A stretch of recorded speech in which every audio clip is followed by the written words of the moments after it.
Cool. So, Ayla, over to you, buddy. Uh, so our last session started off with a lovely interaction between Garion and Dealer. I feel like they really have created this bond with each other, this man-on-man bond of just gentlemanly proportions and missing deep teeth. connection between a duel and apparently manners, I guess, which was very interesting. It was actually really, really close and very interesting. So Garion is now initiated into our group, and we came up with this, with a direction for our group. We investigated a little bit more of the castle, and we wanted to show Montgomery around and be a very inclusive group. Mordar. And What? What are you talking about? This is the nicest I've ever been. That is very true. And we found a second teleportation circle within our castle. You did, but you are skipping quite like the first half of the session. Yeah, how we Giant. went for the resources to repair Oh. the ships. Oh, I suppose we did do that first, didn't we? It's all right. Oh, I thought we did the other stuff first, but cool. Yeah, we also decided to go and repair our ships. So we went off to this giant town, almost like a waypoint, and we landed outside of the village for fear of being attacked. And rather than take the long way around, we decided to go through a forest to get there.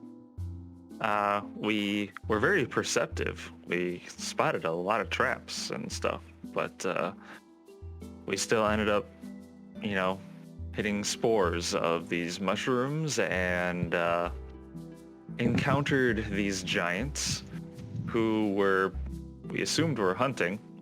We tried communicating with them, and having left our giant speaking person behind, had no idea what they were saying and proceeded to essentially attack them. We frightened them, but then also paralyzed them, and yeah, we fought them off, though it was rather intense. I think we almost kind of died. It was very, very hard after wishing we would have had some of our casters with us, but hey, we did it. We made it through. Casper? Yeah, Casper, yes. We made it through and got to the village. We talked with one of the I don't even know if we got his name, actually. He was loading up some stuff, and he told us a little bit about Wayhurst, actually. Gave us some information about how they were very particular about who they would let in and stuff. You would have to have some sort of contract or basically have some sort of business, as there was also a war going on outside. We assume with the frost giants, because they very, very do much not like frost giants, and that there was an underground maze, which is probably where we are heading, because we aim to go below it. So, but we were instructed to go meet Malum, who would give us our supplies to help our airship. Spoke to him. We didn't quite know what we all needed, so we just bought a whole bunch of stuff. And rather than bring our airship in, we thought it best to have them go to the airship for our skepticism of potentially stealing our stuff. On the way back, we decided to go around rather than through, to which we found out that bandits lived in the middle of the forest. Boy, are we smart. And we got our supplies. Montgomery met giants for the first time, was very thrilled about that, though they were stunned to see a hippo. He kept saying he was a gift. And we even contemplated on leaving him there. But we decided not to. We took him with, to which then we decided to investigate more of our castle, to then where we found our second teleportation circle. We investigated and found that it led to the abyss, and one of the windows, in particular, Thanatos. then yes, the windows there were kind of trippy. You could look into it, and depending on if you like focused on it or not, you could see like this swamp in the window, and if you didn't focus onto it, it was the swamp, but if you focused, it was the outside window, just saw the outside. Very interesting. And we decided to put a pin in that, save it for later. And then we found a giant room with this orb, and basically we found our means of moving our floating castle. Though we found it could only be moved by a wizard. So we have our captain of our castle.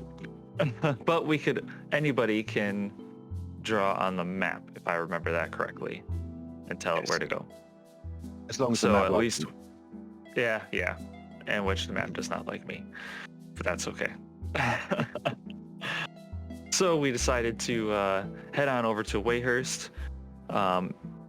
It was a very pleasant trip there. We flew with some dragons. We met Al's Minotaur service. Hopefully they are doing okay. We don't know. It seems that they all floated down to safety at least. So then we met a leprechaun, got some gold, answered its riddle. We found a swarm of pixies in this like golden shower of flakes of stuff. I think that's pretty much. And then we met a drug dealer. Yes. To which apparently we all bought some drugs. And we ended on us cresting upon the city of Wayhurst. Yep. So upon the Yes. snow-capped peak of Carroll sits the mighty city of Wayhurst. You know that it's predominantly inhabited by Minotaurs and Goliaths and humans, with a spattering of the other races. It is the largest settlement within the mountain range and houses close to 21,000 people, with plenty of schools, guild halls, temples, and inns. This city is definitely not for the faint-hearted. Only the strong survive here, and you can tell that from the freezing cold that is now whipping against you as the tower approaches the city. The snow-capped peaks just lay across the horizon from left to right. And you're only about 3 or 4 hours away.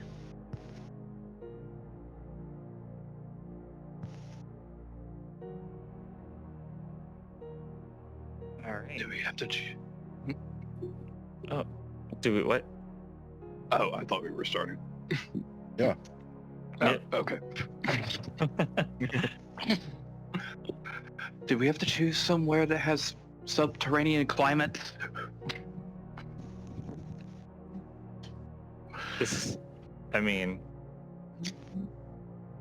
We have to go here. It was not really much of a choice, I guess. There's always a choice. There's always the choice not to go somewhere where we freeze.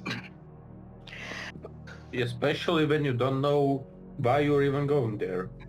Especially when you are on record one of the shortest people in the city. Oh, I think it'll be fine. Besides, it feels great to me. Oh, It's the lizard. you're always too optimistic. I'm just gonna Well. pull my cloak around me. Godly optimistic. Save us from a frostbite. Well, it's ever so cold in space. Not quite as cold as this, though. Don't you have blubber? That's rather rude. Well, probably with the amount of internal fat, you probably should be fine in the cold. Wow. I mean, wow. You guys, always giving me these compliments. I mean, I want to say, thank you to all of you. Morndar, you really are growing on him, aren't you? Yeah, that That's porn so star's sweet. always good.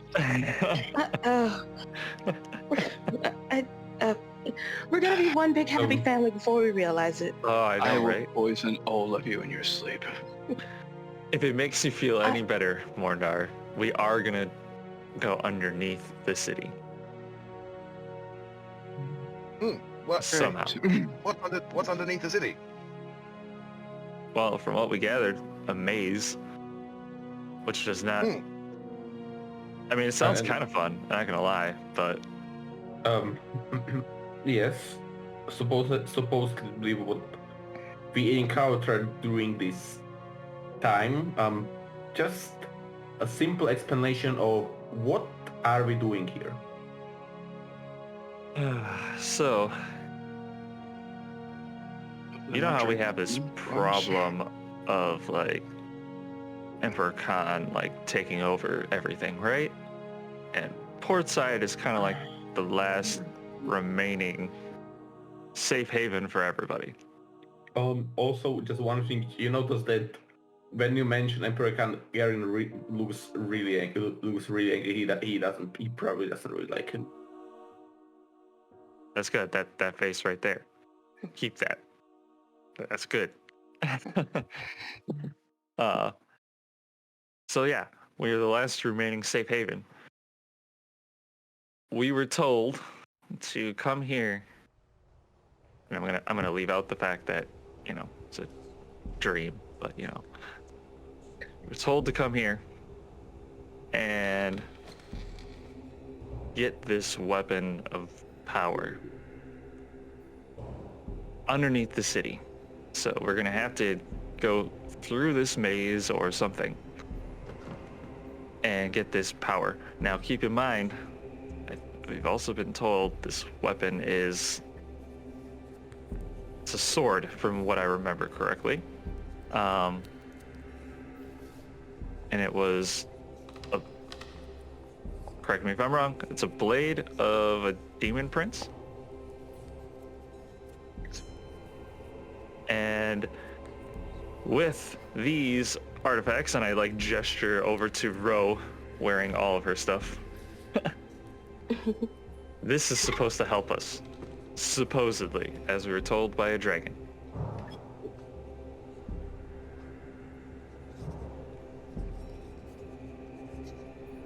So we're going to go down in history as saving the world. And you guys are on board. Yeah. You're honestly mad. You guys are a bunch of idiots. Yeah. I'm going to take a one big drink, and yeah, I'm going to yeah, and he just walks down to the cabin, just pour himself a big amount of ale and just starts drinking. As you drink the ale, like, doesn't seem to be having the same numbing feeling that you are used to. Like, the more you drink, the soberer you feel. Hey, is there anyone else drinking correctly in the cabin? Oh, I don't know. Maybe Mondar. Mordar's right now. Mordar's having more of an existential crisis. He's just teleported into a group of asinine people who are trying to save the world. The worst kind of people. You know, Am I going mad or the eventually the whole world is just against me this day? Some maniacs talking about a blade of a demon prince, and even Ale is not working anymore. He just kind of mumbling to himself at this point. Tell me, does this blade have a predetermined owner amongst us? Nope, I don't even know what it looks like. Excellent. I might try to take it for myself.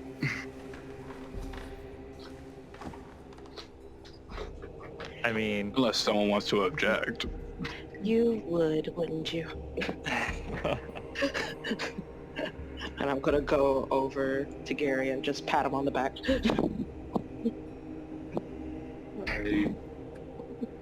I'm not sure if I'm happy about seeing you. you know, Morndar, why exactly do you stick around? You've had every opportunity to just walk away. I have tried to leave. The dragon dragged me back once. I've been on an airship thousands of feet above ground level. Every time I turn around, we're going through different portals and teleportation circles. And the first city where I might have a chance to escape is the city of Minotaurs. Tell me, where are my options to leave? You always have options. I see what you did there.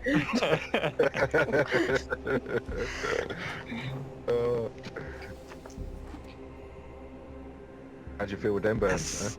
Huh? That, if you insist. I'll give him a clap on the back. You're all right. You're all right. We're glad to have you both. So I take it you worship the god that they got this prophecy from? Looking at Garion. So, looking at, are you looking at me? Do I seem less lost than you?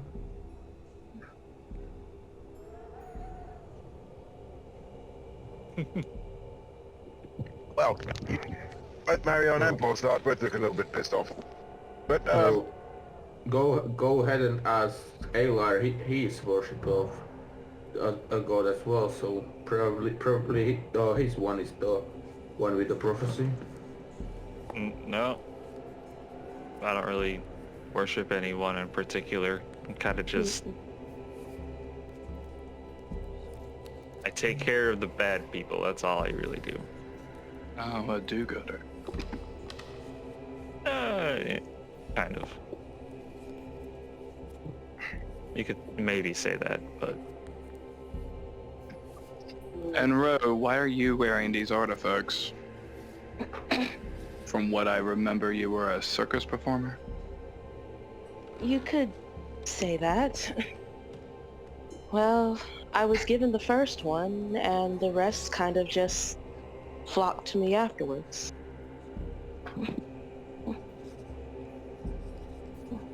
We are all doomed. I mean, she's kind of like a boulder that's rolling down a hill.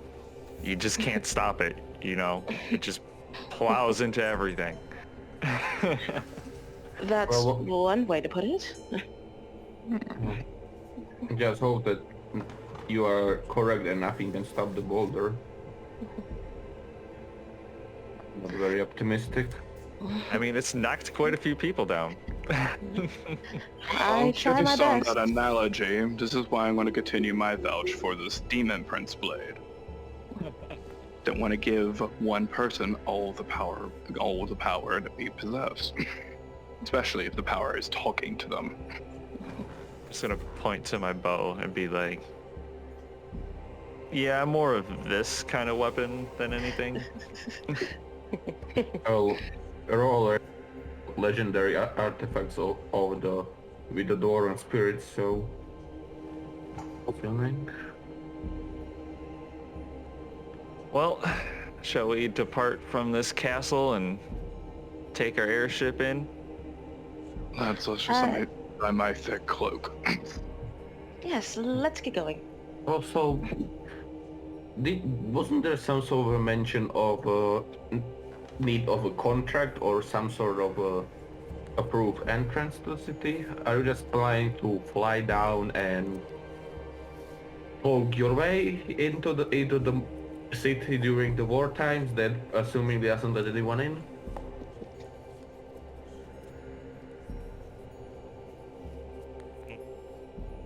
Well, we could pretend that we're mercenaries and coming to help. Like they buy you as a mercenary. Well, he does I'm have one the with big my- guns. Exactly. I got lots of weapons. More than you. Oh.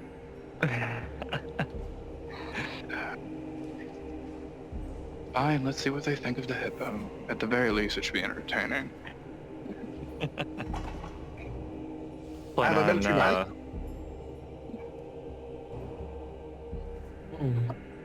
True. Well, Though I'm unfamiliar with base military ranks versus on the ground. Can't be that different, can it? Well, I'm sure No. if they're at war, they'll be accepting any kind of mercenary help. Especially Kind if of the they're best on the option losing we side. have. Exactly. I think I need to try something since we are supposedly to be mercenaries. Let's make it look like we are worthwhile. It's gonna take the liquid like the like this like a symbol of Bahamut that seems to be like made like a family crest, and he kind of like squeeze it from both sides, and it seems like the bone kind of like pops up a little bit, and there is kind of like and there's this short, like very short but very sharp like blade just kind of and he just kind of like pulls it and cuts his hand and lets the blood drop on the thing. Oh, blimey. Self-mutilation. What's that for? It's more of a making sure that this thing works, because it's kind of connected to the members of a certain bloodline. It won't work unless it has confirmation. Oh. And he's gonna walk on the airship, and I'm gonna cast Find Steed and just kind of place it on the ground and focus on it. Okay. For Describe your 10 minutes. speed, please. What appears before you? Well, after 10 minutes, it kind of seems to like lift up from the ground and kind of like transform into this metal-like armor for the horse, and it's a very great, very nice-looking kind of gray war horse with like bit of like the same black and white designed sort of armor as the one that he has, and yeah, very strong and capable looking horse. Cool. Well, looks like we've got a mount. You've got a mount. What about the rest of us? We're gonna be so we're going in on the airship, are we? I think so. We plan on docking it in the city. Probably be, Very good. yeah, let's do that. Alrighty.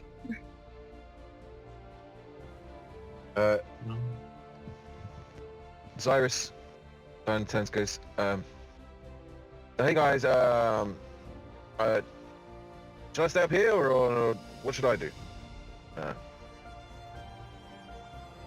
Do you want to get yourself killed? Well, it wouldn't be the first time. I mean, you guys have killed me once. I didn't kill you. Yeah, No, that's valid. Cyrus, it won't be the first time. It wasn't the first time, and it certainly won't be the last. Well, Thank you for your confidence. But maybe I'll just step here, and can one of you send a message to me if you need me? Yeah, I got message. I can always send it as long as I'm within range. And what's the range of the spell you are? 120 feet. And You will not be in pretend range. like you have. I've got a sending spell, so I can message you later on, and you can give me an update. And if you need me, you can teleport up here and teleport back, or something. Yeah, I could always do that.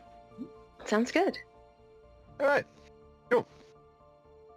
Well, I'm going to mess around with the controls up here. I'll go up higher and see if I can put more clouds out or something.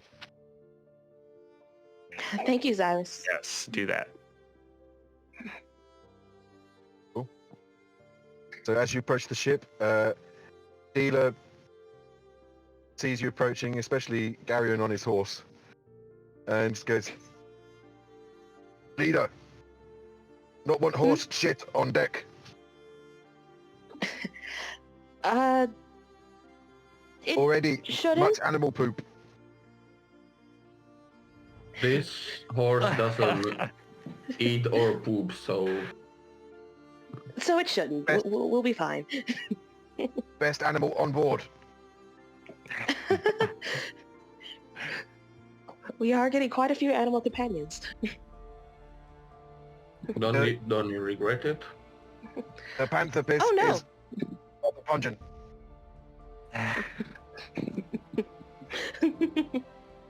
And when Oh, initiation for Scrawny one? He points to Maunda. There will be no initiation with me. No, you don't want to be, create that bond, with our merry group. No. Dealer chuckles, pulls out his axe, and just charges at you. Okay, what do I need? Let's see. Does a 15 hit? Can I hold person when I see him charging? You can. Or command? No, I'm gonna command him if possible. Okay, what's the command? I'm gonna command him to growl. Grovel. So yes. He runs forwards, raising his axe, and then just falls prostrate and starts groveling. Oh, that's new.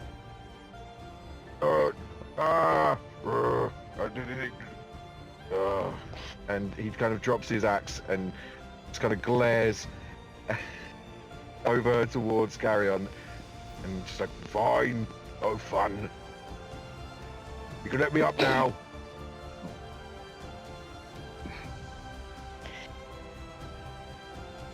So now, dealer, you gonna behave yourself? Yeah. Okay.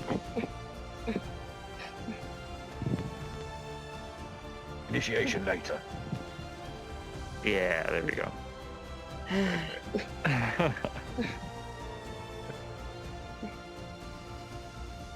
So, as you guys approach the city, you see hundreds of Minotaurs, Goliaths, and humans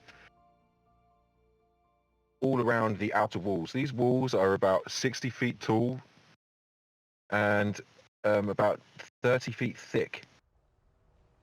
There are some serious defenses, and the outer ring is manned by hundreds and hundreds and hundreds of different patrols. You can see them moving from one section to another and then turning about and going back the way they came. So obviously they have specific sections of the walls to defend. There are many gates that lead into the city, but you don't really see that many proper roads there. It's just a lot of snow and ice. Clearly this time of year there are much less people moving to and from the city. It's almost like the city's on lockdown. To the northeast, there are a group of giants that seem to be camped out perhaps a mile or so from the city itself. And the large tower where there are about 5 other airships, some smaller, one larger, and 3 of them have Owl's mini tour service on the side.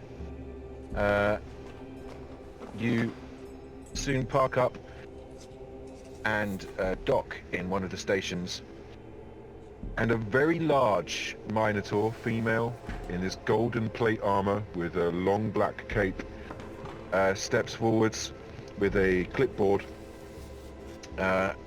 waiting for you guys to disembark.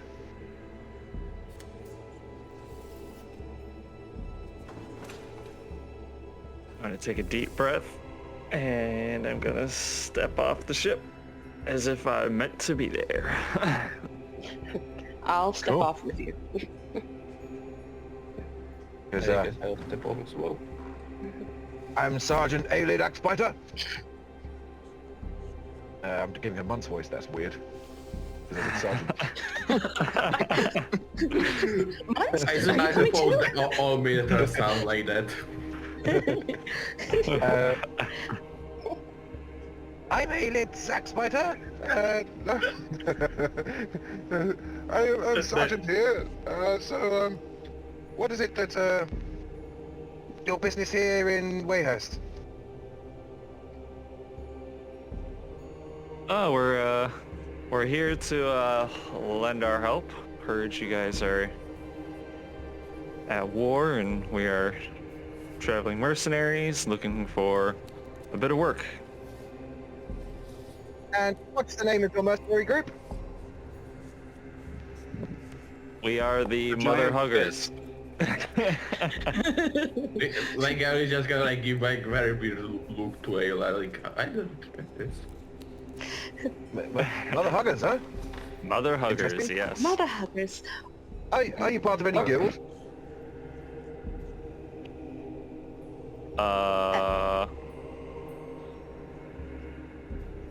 Just the adventuring kind, you know? Yes, absolutely. Does it have a name? Just for the paperwork, you know?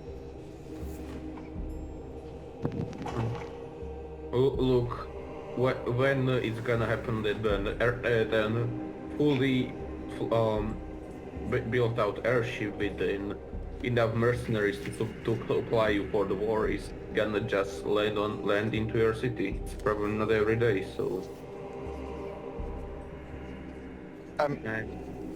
Does he speak for you all? I mean, I'm getting a little confused on who's in charge here. No, he's just speaking his mind is all. Yep. So you run a tight ship? It says with a raised eyebrow. A tight ship?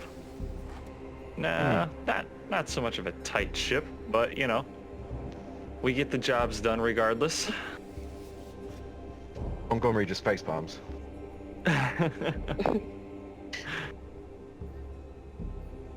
Right. Well, we do need people to patrol the walls and guard our prestigious city. I can take you through your basic training. Please, follow me. And Montgomery kind of sidles up to you, Ada, and goes, "Good save. Yes." Stuffed it up. I suppose And, I'm gonna leave my horse there. Okay, cool. It's just for the presentation. She leads you into the tower, and you go down this very large set of spiral stairs that leads you down to the inner city. At the bottom of the stairs, there is a clerk with loads of paperwork and an array of armor and mundane weapons. If you need any armor or further weapons, none of them are particularly special, but we do supply all of our patrolmen with equipment if needed, so please help yourselves. And this is just a waiver to say that if you die in the service of defending the grand city of Wayhurst, it is your fault, not ours. Oh. Well, I'll have a look, says Mordor. It also I'm gonna, like- describes your pay, so your pay would be 500 GP each a week. Mm. That is somewhat reasonable. I'm just gonna like grab some arrows, you know, just to restock, and I'm just gonna like look over the waiver, and I'll sign it, but not my name.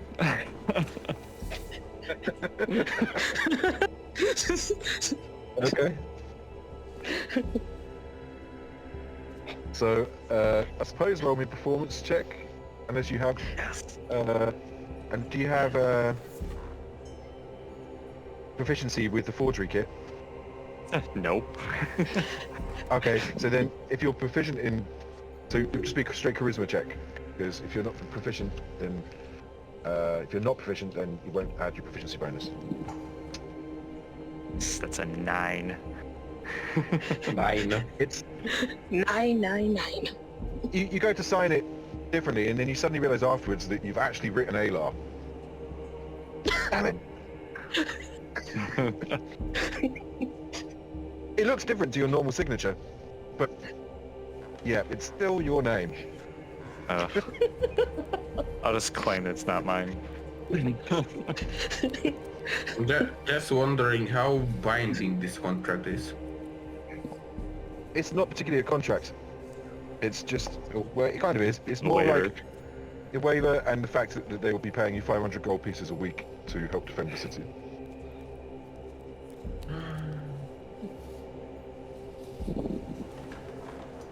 Alright. Basically saying that if you've got any relatives, that they won't be paying them any compensation for your death. Oh, alright. I guess I'm gonna sign it Sir Garen Raven Gatherford. Cool. Alright, that's mine side. Right. After that, Ro is just going to sign Ro. Cool. Montgomery signs it straight away and is like looking at all of the weapons. Well, where are your firearms? She kind of looks at him rather strangely. My what? You know, firearms, these, and he passes them. We have cannons. That'll do. Point me the way. And she looks incredibly worried. This weird hippo man wants to be shown to the cannons. Well, one step at a time, soldier. Okay. I have a serious question for you all. So why should you never trust a Minotaur? She looks very serious at everybody.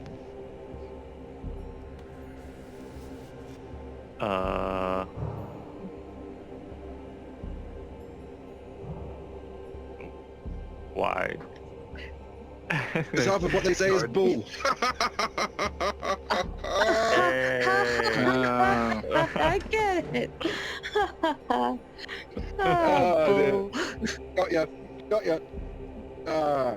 No, in all earnestness, tomorrow, if you do well in the training, there is a mission that may end this war. We've been given some information that giants do not work alone. Doing Munt again. God damn it. They were being rallied together by an individual that calls themselves the Winged Shadow. Have any of you heard of this Winged Shadow before?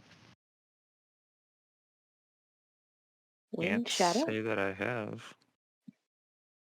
In all roll me history checks with disadvantage to see if you know who it is. That 214, so that is 218. I got 18 also. Got a 13.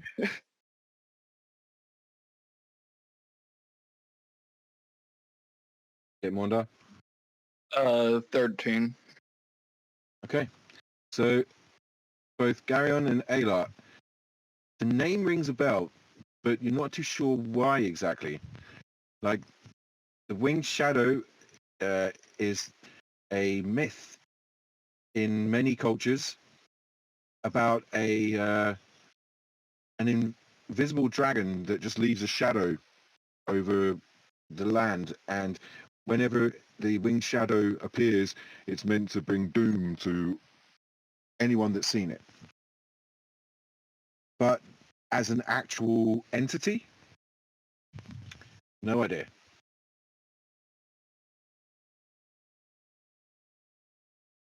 Also, is there any sort of like a library in the city or something where books are kept? Many, yes. There's one here in the inner city, and two in the outer city. The one here is a temple of sorts, the ancients, and the ones in the outer city are more like fiction and such like. Oh, is it possible to visit the one in the inner city? Of course, I mean, you'd have to do it on your time off, but I don't see why not. No. Come, follow me. Keep doing Munt's voice. Can't help it. It's just being a sergeant. Oh well, never mind. I guess Viotas are not your type. Well, I just keep on forgetting that it's not Munt speaking. And then she leads you through this very open part of the, almost like a plaza, where you see there are various guards seemingly chatting in corners. All of them are Minotaurs, between 7 and 15 feet tall. The gets to a point where you go through the plaza out the other side, and there's this very large training ground where a whole host of humans and Goliaths, looking fairly young, are going through their paces with pikes and halberds, swords, and there's an archery range as well, which currently is not being used. She goes, right, we're going to be going over to the archery range first, and seeing those of you that have got skills with a bow or ranged weapons or spells, and then we'll be going to the hand-to-hand combat training ground to make sure that you're not completely useless. As you get to the edge of the archery range, you see there is a kind of mechanism with lots of levers on the right-hand side. And she goes, right, those of you that are ranged fighters, please take your positions. And she points to like these red circles on the floor with a black line that's standing in front of them. All right, it's gonna like stretch a little bit. Mordor readies his crossbow. Cool. Montgomery steps forwards and pulls out Annabella and Busty. And goes, I'm looking forward to this. And goes, right, it'll be taking it in turns. I'm going to pull one of these levers and you will have moving targets, and there will be random civilians that will be popping up too, so please make sure you only shoot the ones that look like they're going to attack. Who's going to go first? And roll initiative, please, guys. I just want to say, don't let the hippo go first. It's not gonna end well.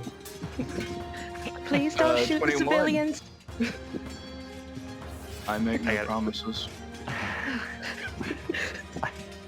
I got a 10. Get Mordor. I got 21. Okay, so Mordor's first, then it's Ayla, then it's Montgomery. You got a 9. Oh.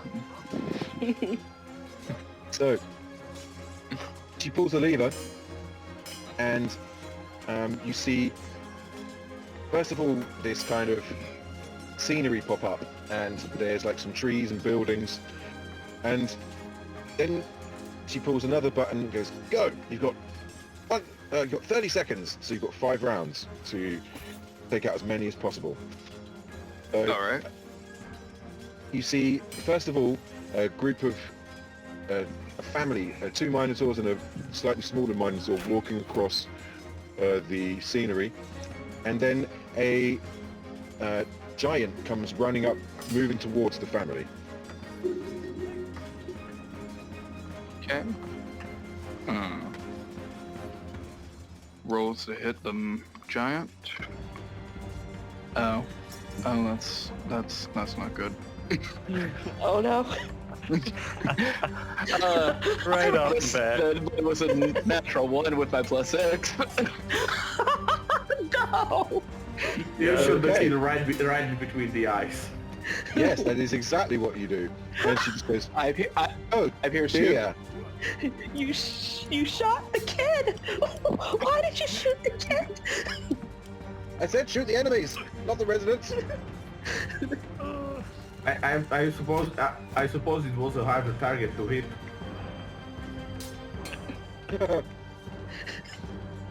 And I am more of a melee fighter.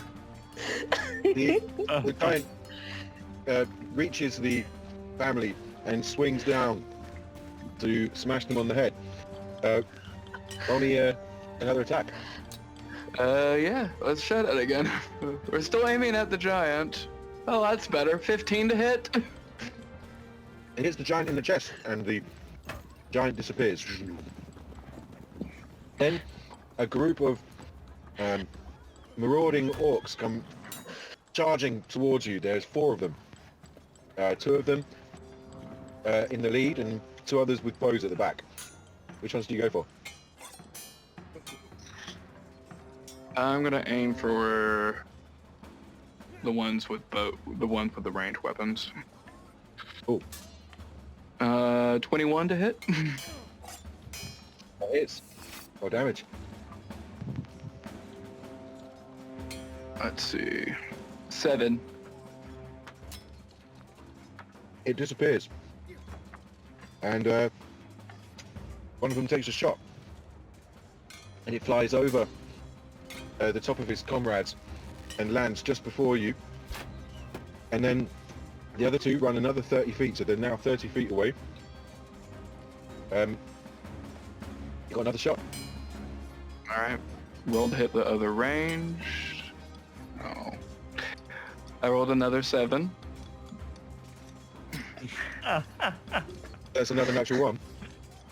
Yeah. But I get a +6, so I rolled a 7. 7 is my natural 1. You should shoot the matter between the eyes. Shoot who? So, This plan is going downhill so fast. I was doing so well. the crossbow jams. And you like Damn. move it. You move it to kind of like see what's going on with it. And as you do so, it fires off to the right and pings Aelid straight in the chest. It's like, ah! Roll me the damage.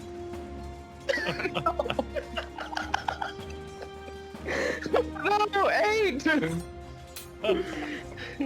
Mondar, do you have something with the Minotaurs? Not that I can recall. She looks very angry and goes, last shot. And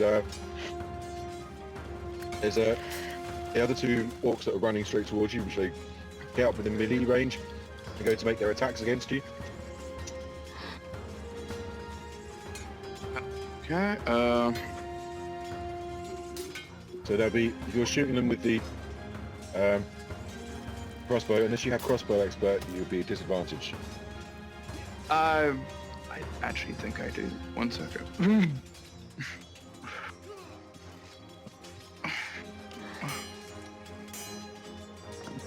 If you do, you can actually take two shots a turn. 2 shots a turn. Nice, a rogue. You only gets 1 shot. Oh, yeah. But if you have two crossbows, you could make so you can use your bonus action to fire the hand crossbow. That's true. But I don't think it does. I do not. I was thinking of something else. Okay, cool. Then an attack with disadvantage. Oh, okay. Alright, so the first roll was 13. 13 to hit. That actually hits. Oh. And so, as you take out the orc, and then the last one strikes down, and as Aelid pulls out the crossbow bolt from her chest, she just like, well, great mercenaries you lot are. I can't wait to see what happens next. Right. To be honest, he usually shoots people in the back. Elf boy. Your turn.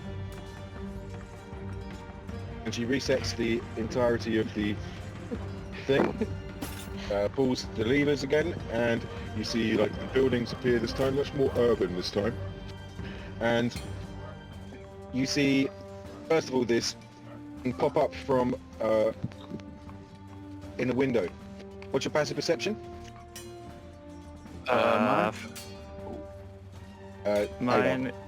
Mine is 14. Okay, you see a Minotaur pop up in a window, and then in the opposite building, you see a an orc standing there with a crossbow.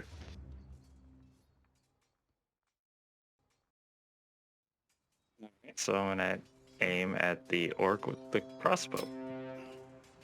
Oh, That's gonna be a 15 to hit. that hits.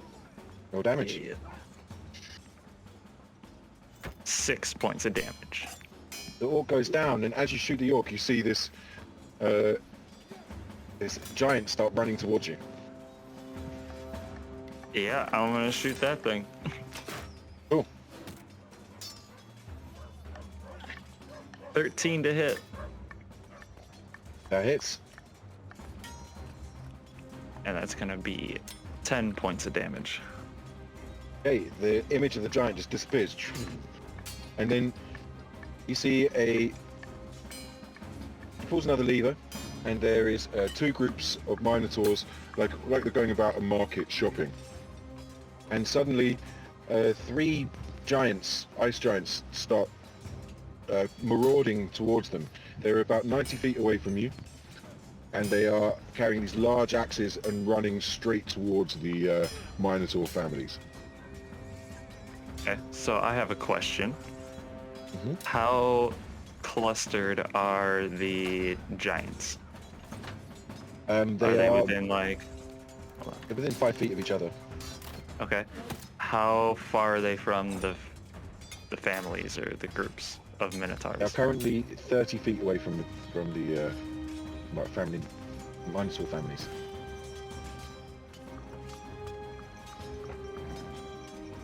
Okay. So what I'm going to do is I'm going to cast Hail of Thorns on myself. Cool. And I'm going to shoot at one of the frost giants. Or one of the giants, yeah. Cool. That's going to be a 22 to hit. That hits. So then that's 8 points of damage plus the Hail of Thorns, which, I mean, it's a dexterity saving throw on the ones that are within 5 feet. Okay, so that's a 13 and an 18. Oh yeah, they both pass. So Okay. They take 9 and then half that damage. Or they just take half the damage. Yeah. They all disappear, and she kind of looks on a little bit more impressed this time around.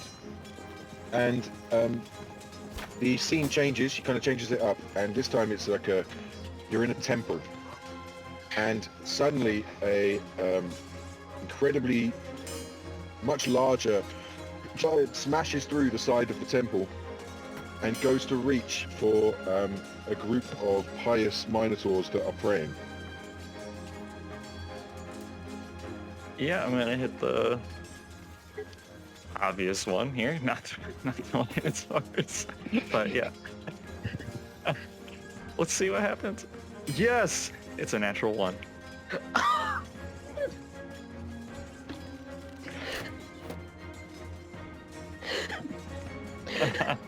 So you end up shooting the priest at the front, and he like keels over, falling down the steps. Ah! And she just like face palms, going, "Wow, you're doing so well." Well, you know, maybe he was preaching, you know, one of the banished gods. You know, I was doing a service to the city. You know, you don't know the whole story. There are no Spanish gods here. This is Wayhurst. We're in the anyway. One more shot. Come on. And points to the giant older one, 2 of the ones that were praying, and just putting them together. Their heads kind of almost comically expanding as they get squashed. All right, one more shot. We'll take it. It's a little better. It's a 12 to hit. That hits. Just. Hey. Just.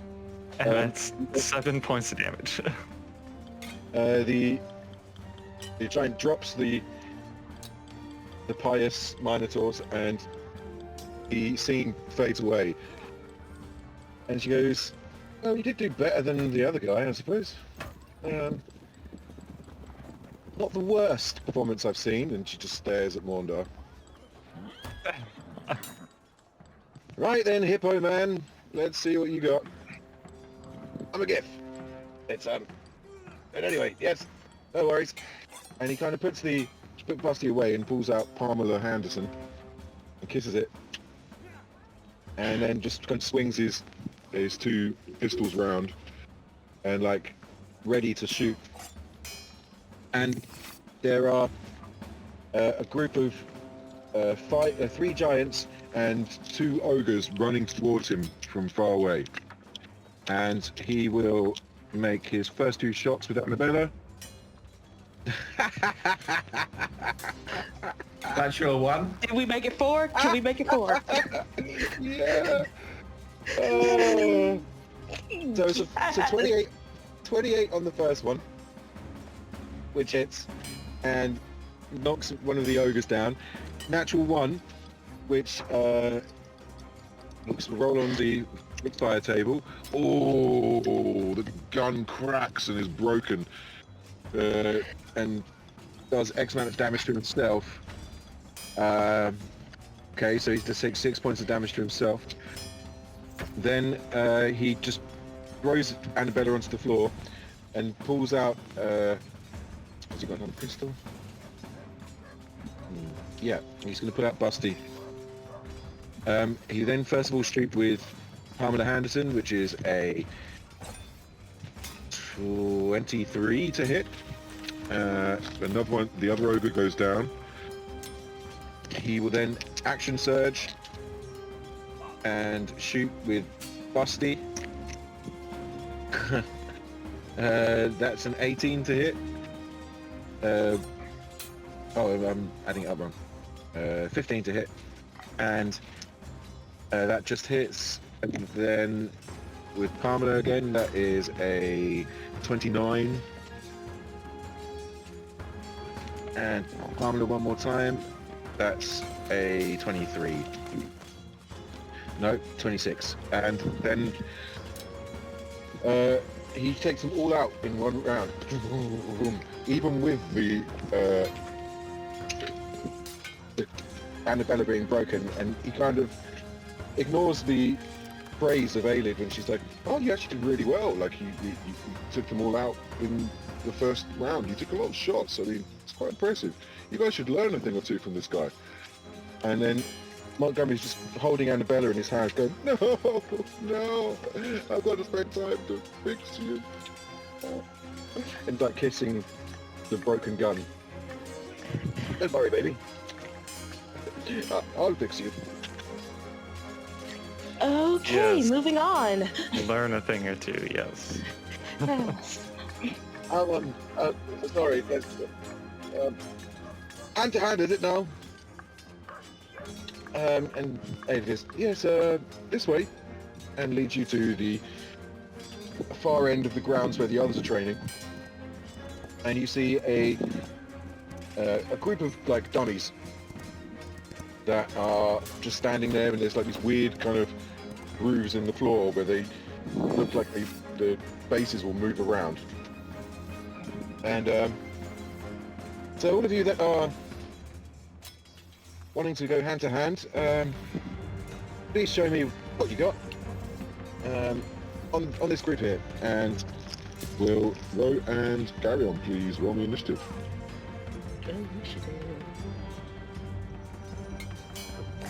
Oh, of course. Okay, that's a nat 20 for a 22. All right, you go before me, definitely.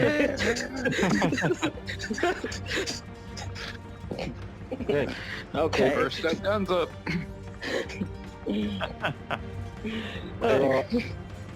There are 3 targets. So the idea is that you take out as many as you can within 1 round. So however many attacks you can make them and try and do as much damage as possible. All right. I guess it's fair.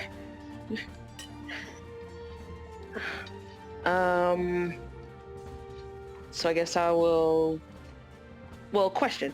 When you say hand-to-hand combat, does that mean that we are fighting barehanded, or are we using weapons here? No, using your weapons. Okay. You can even throw your So- weapon. Okay, it's just so that she can see like what kind of damage you can accumulate.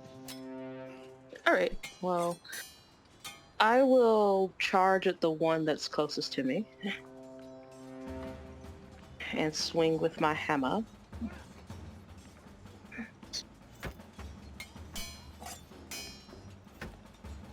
That is a 24 to hit It's and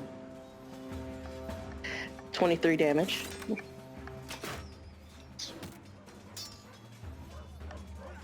goes down.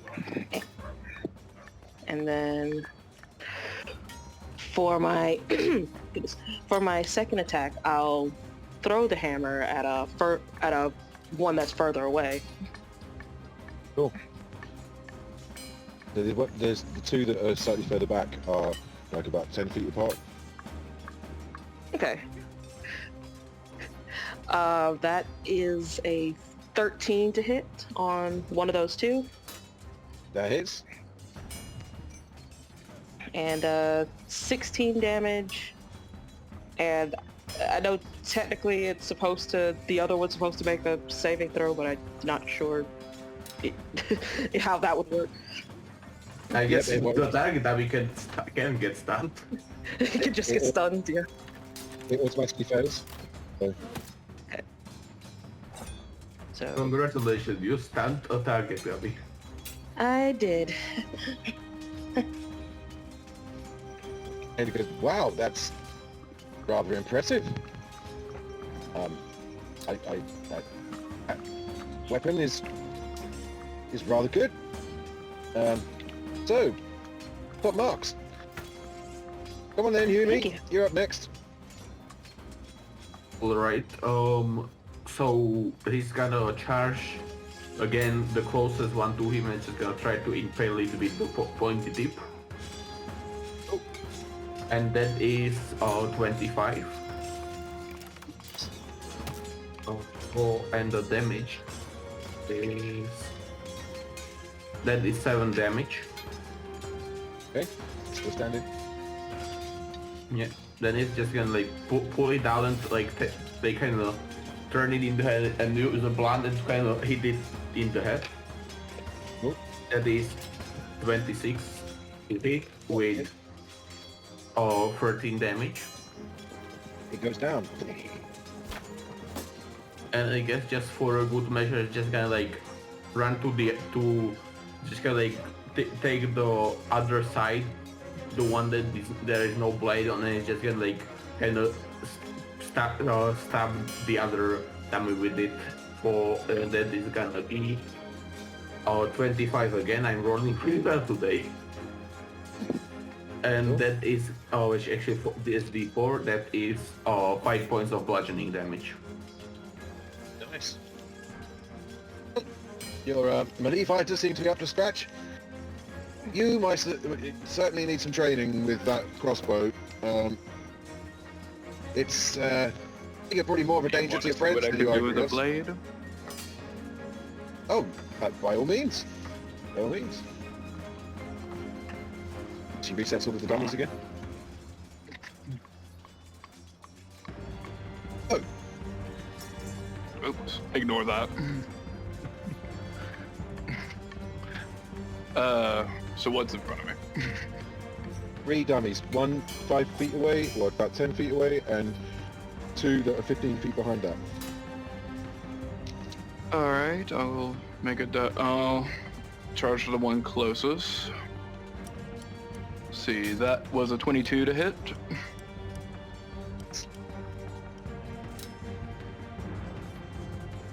Uh, 10 damage. And Does he get sneak attack on this? Oh no. yeah, I can. No, wait, no. Yeah. The only way you can get sneak attack It's is when if you do... if I had a companion near the target that's as it. well. But there is a thing from Tasha's, I can't remember what it's called, but if you stand still and don't move, you can roll with advantage, which gives you sneak attack. Like Oh. steady aim, I think it's called. Okay, I'll have to go look up that. But I charge to the next closest target, swinging with my short sword this time. Oop. Two. Oh, and my luck continues. 7. Like, as you go to make the strike, you kind of push it towards the dummy, and somehow the blade twists in your hand, and you kind of fall up against it with the pommel of the blade up against the dummy and impale yourself on the sword. Roll damage. Well, 8. She does the slow clap.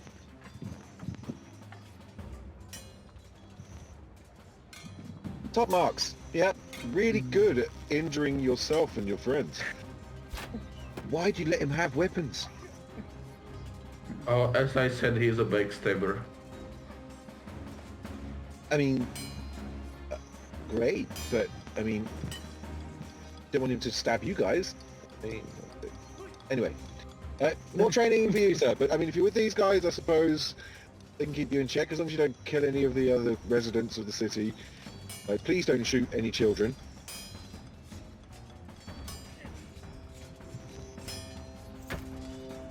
Yeah, don't worry. We got this. I'm gonna offer to help up Melinda. I'm fine. She stops for a moment and takes a swig from her wineskin. She downs the contents, and with a satisfying smack of her lips, she kind of looks to you all with a kind of like resigned pride to a certain extent. Like, not too sure exactly what that was, but she kind of looks to you all with hope, perhaps. All of a sudden, the clang of her battle axe, like dropping to the floor, rings throughout the courtyard as she reaches up for her throat, gasping in ragged breaths. As you watch her drop to her knees, eyes wide in shock. Blood starts pouring from her eyes as she convulses against the poison that she clearly has just drunk. You must speak with the council. Give them this. And she holds up a thin circular bronze disc towards you. Froth foams at her lips as she looks at you, urging to fulfill her last wish, as tears of blood drip down from her eyes, and she convulses against the poison one last time and wets herself in death.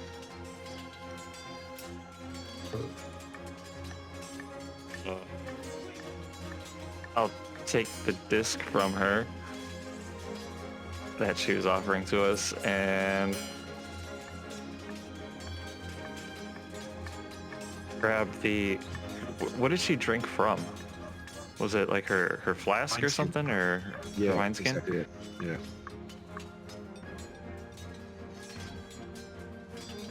I'm gonna look around. How are other people reacting to this? Right. They're quite far away, and it seems to be going through drills still, and no one seems to have noticed that she's fallen yet. Did we bounce? They'll think we killed her either way. Okay, well, in that case, I'm going to immediately cast Pass Without a Trace. Do you really think that someone who clearly is bled from their eyes and their mouth we are gonna be suspected as ones that killed her? We're the only ones that were here. We're the only ones near her wineskin. We're also not native here. We're not residents. Oh, you have a point, but it will still be a little bit stupid. It's best to err on the side of caution. I guess let's see what she wanted to hand out to us.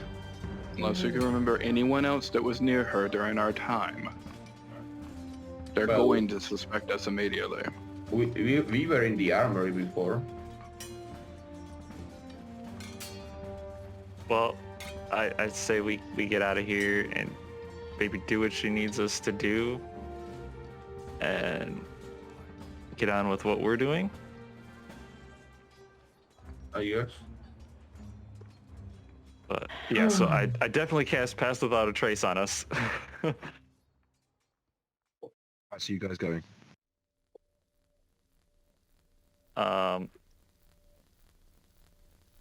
So whereabouts did we, like, I mean, I guess I don't know where the council is, so we got to figure out where that is. There's a large citadel building that looks like a pair of Minotaur horns, which was to the right, to the right of the airship building.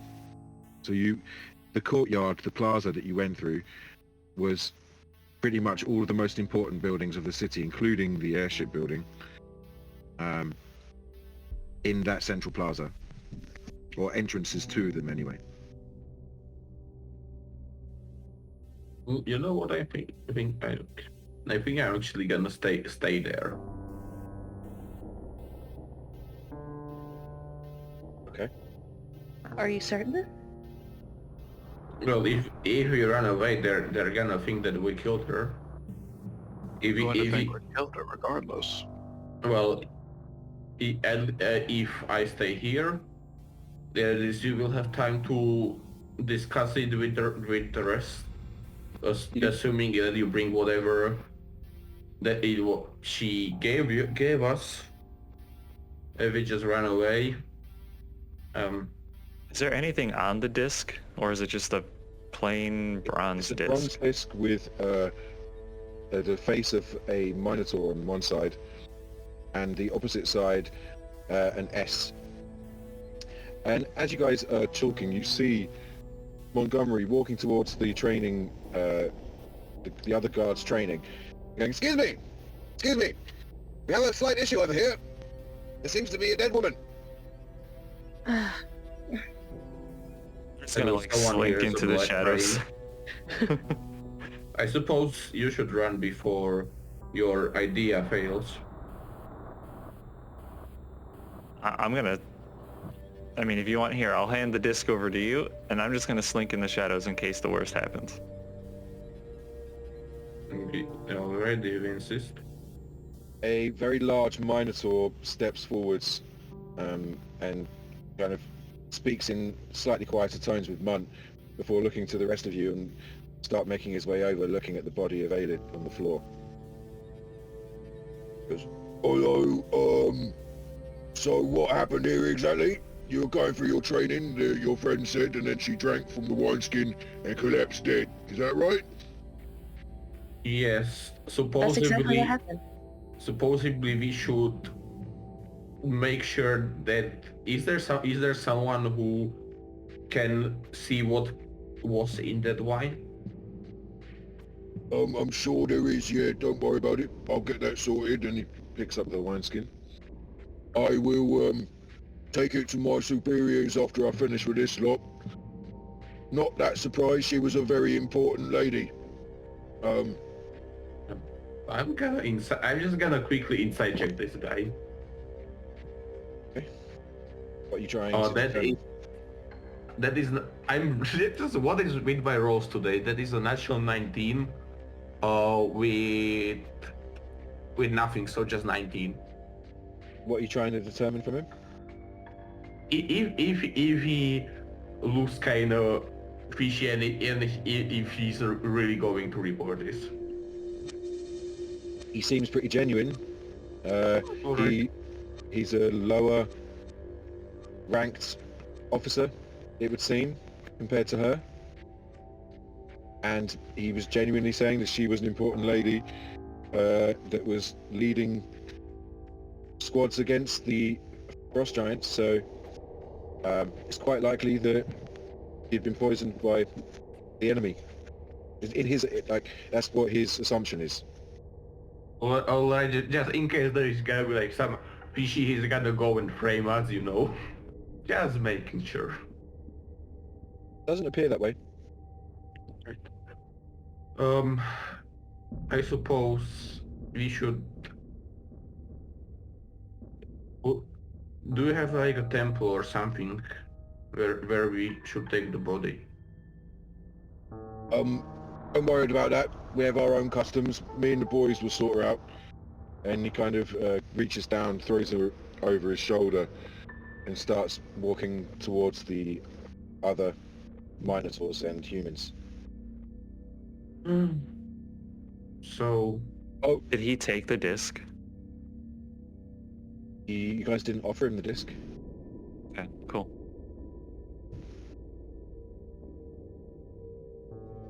do you want to perform the last wish of this one? The other option being if... I don't know what this is. If this gives us, like, rank... But I suppose we probably should. Maybe we Suddenly can hear find this out...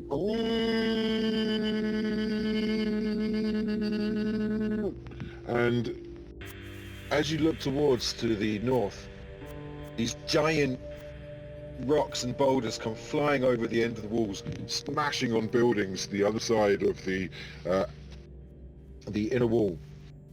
There is screams and chaos ensuing, and all of the guards seem to look at the sergeant, and he places Aelid down very gently, and then just starts shouting orders for them to form up, and they start marching towards the outer city.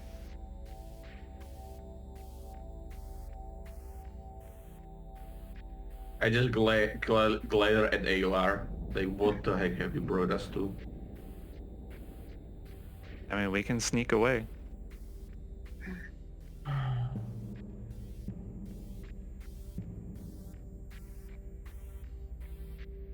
Or do we do our duty that we signed up for? Well, if you ask me, we should definitely follow through with this Aelid's last wishes. I mean, what's the worst that could happen? The person that poisoned her is gonna poison us as well. Well, Just don't drink anything. well, only something that we know. I mean, I think that there must be something to this. Obviously, she's a decorated war hero, and he points to like his insignia on his sleeves and goes, "She had many more than I do, and I'm quite the accomplished hero." He does have a point.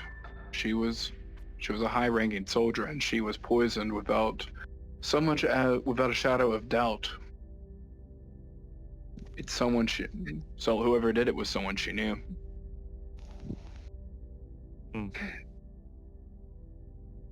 Oh, They may have been trying to get to this disc. whatever it is. All right. Let's just go and see what is up. All right, let's do it. It doesn't take you Um, long to get back towards the Citadel. So you know that it's just a few minutes that you walked along from the plaza. And as you approach McLaren Citadel, the city guard and reserves are shouting orders in attempt to control chaos that's raining down upon the outer city. Many citizens are now flooding the inner sanctum of the city, and an obvious sign that the outer wall seems to have been breached. There are, like, in the area that you're in, you don't really see that, but you hear the cacophony of voices behind you as, like, many flood the inner wall. 4 Minotaurs in golden plate armor guard the entrance to the citadel, holding giant double-axe bladed axes in front of the doorway.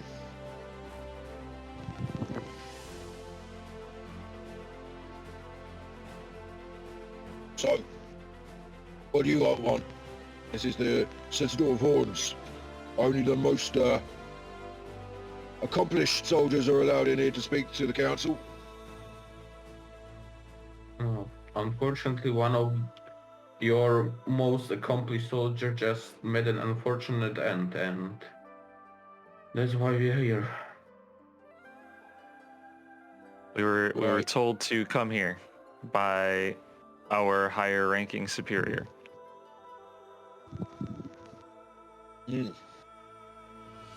Well, have you got any proof of that? She gave us this disc. Yep. Their eyes widen for a second, and they remove their axes and just let you pass. You'd have to wait for a moment, but please, just wait in the foyer. I'll You proceed. Yep. Yeah, you see a very skinny, very tall Minotaur, about 12.5 feet, and he looks almost sickly. And it's like, hello, I am the Seneschal of the Council of Horns. Do you have a meeting arranged? We do not. No. Right. Well, what is it, the business that you have with the council? Well, our sergeant told us to come straight here as her dying words. Told us to come to the council, possibly to report what it was that happened. Right. And who was your sergeant?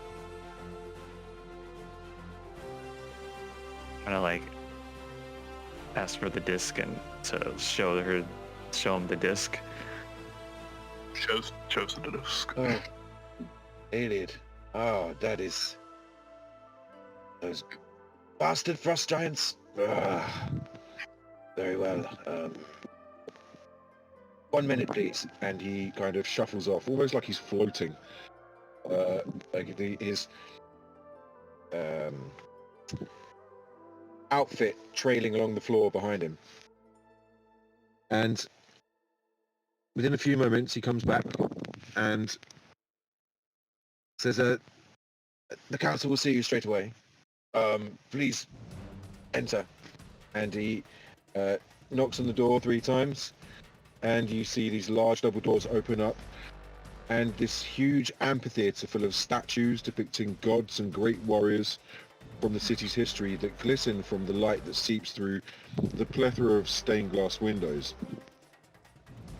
These 12 looming figures sit in a semicircle amongst the seating within the chamber, debating the actions that need to be taken to save this city.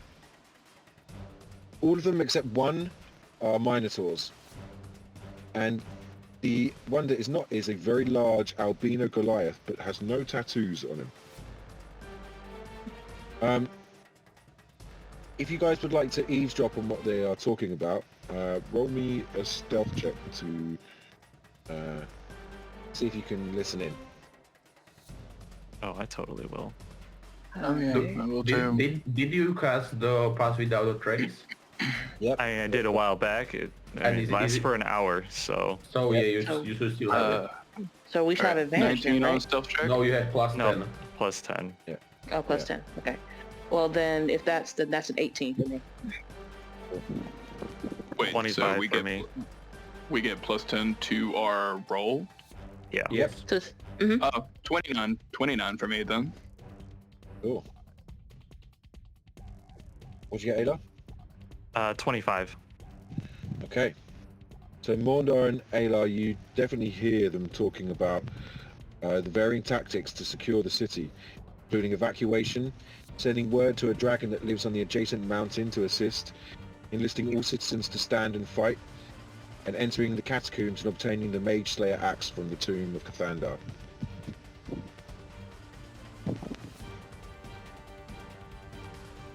Wait, say that last one again? Sorry. Obtaining the Mage Slayer axe from the tomb of Cathandar.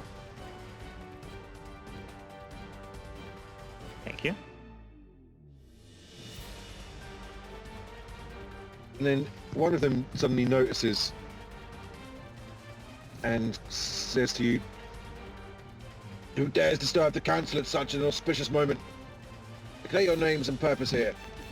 And then one of the larger ones, the one that's sitting in the centre, holds up his hand as if he knew your approach. You've been told you were coming. "I am Barak, son of none.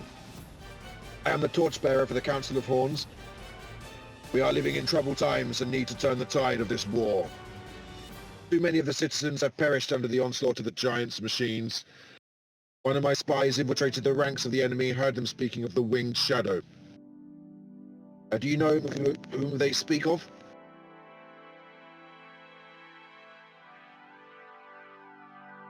I mean, I know of the myth, but not of any sort of entity that is...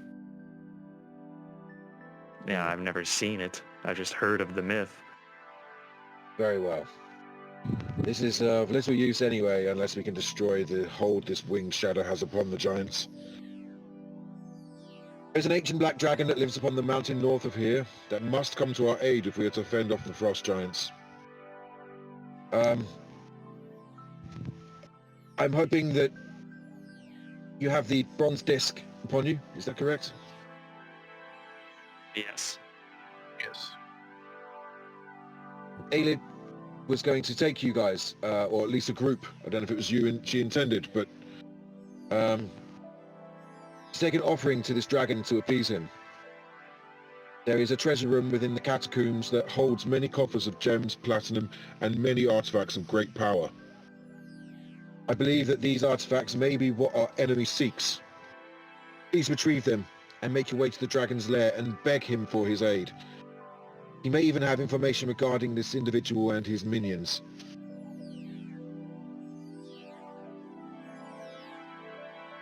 And this is below the city? Correct. The catacombs beneath the city. I'm just gonna give a look over to the group. Be like, this is what we're looking for. Might as well. Then let's make haste. Just want to ask: are there any complications that we could face in catacombs? I would Maybe I expect them dead. Maybe.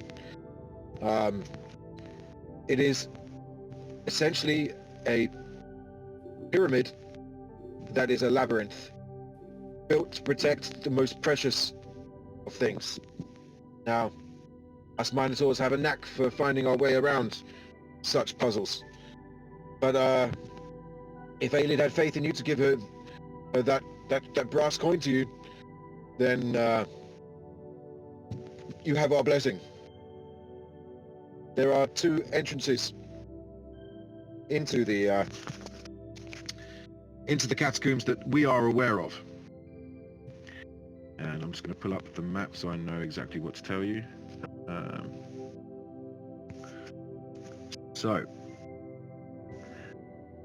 One of them is in the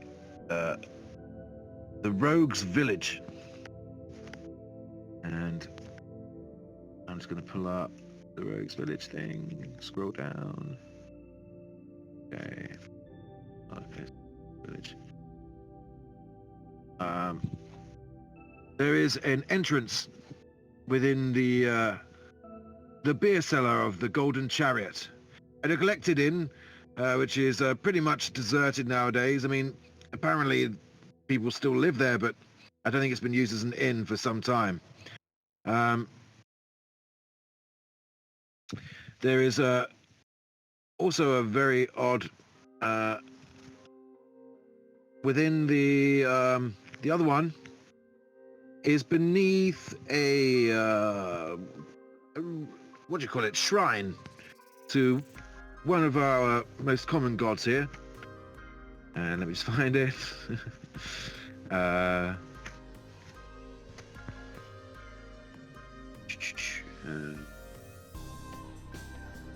Welcoming Hunter, shrine. It's the Shrine of Rufel. A cauldron lamp enshrining the flame of Rufel, the Lady of Resurrection. It's said to reveal visions to those that leave an offering towards Lady Rufel. And where's the shrine located? That is in the Fey Falls district. All right. Do you have a map of the Yeah, of the place? I've already posted it. I'm asking like in character. Oh, I'm afraid not. I mean, we have lived here our entire lives. We know the place like the back of our hand, but speak to the Seneschal. He might be able to give you one. What? Okay, I was gonna say, which one is closer to us? I'm assuming the Fey Falls. Yeah, I mean, you guys are currently in the We're in the artist center, wards. right? Yeah. The Yeah. Fey Falls is to the south of where you are at the minute. Gotcha. Perfect. So where does that person you speak of live? The Seneschal? Yeah. He's the guy that's We just passed just him. let you Yeah. know. Yeah, is this guy? Oh, I totally forgot. Mhm. So yeah, he's probably gonna say that then. But instead, he's just gonna put the fingers in his mouth. He's just gonna whistle.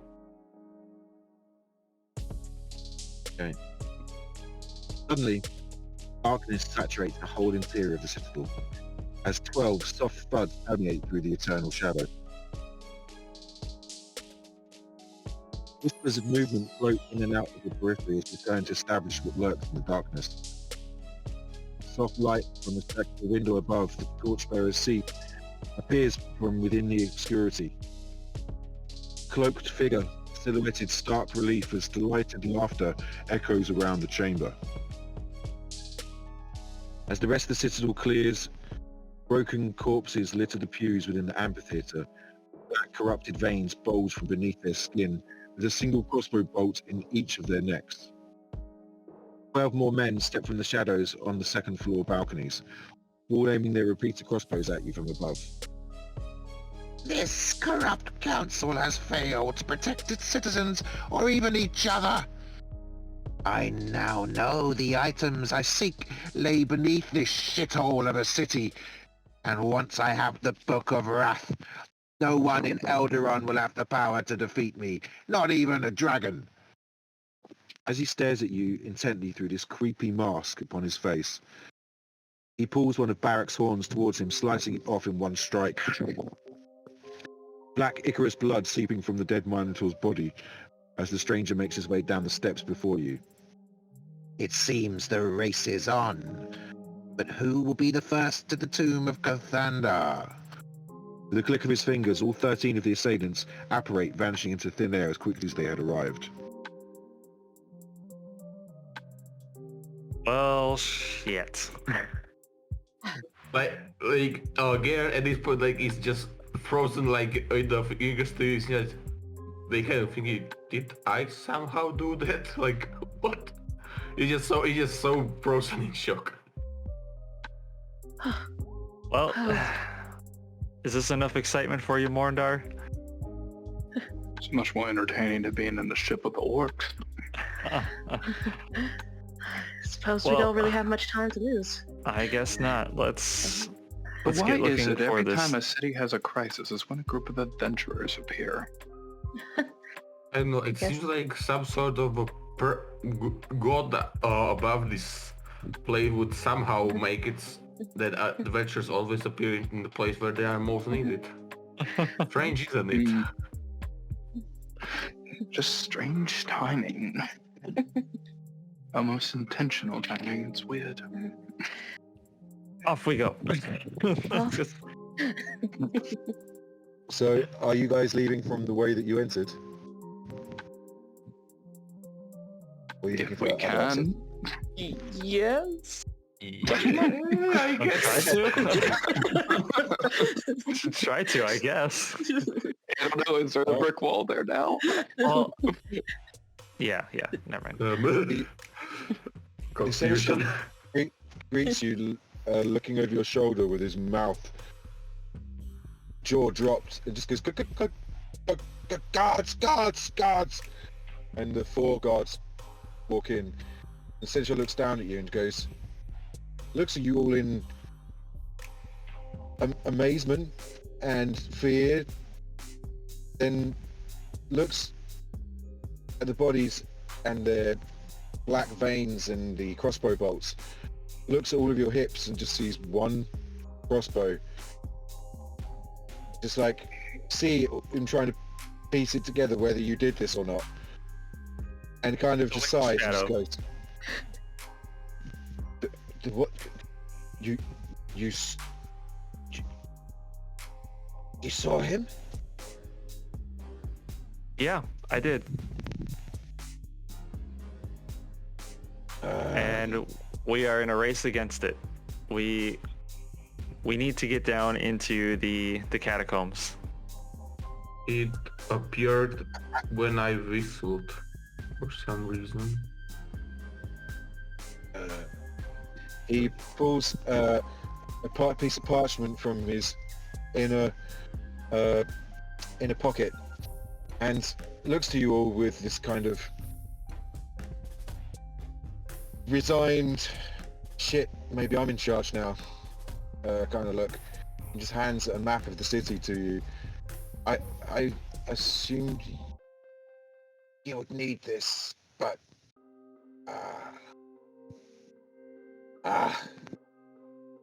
go, beat the shadow. Good luck. I'm just gonna book it. Yeah, Yep, Sure. I'm gonna charge right after you. yeah. I'm gonna charge up and first, and for you, without the you, it's probably strange that somehow my horse is in front of the building, although they left it at the docks. Okay. At that point, let's take a break. Cool.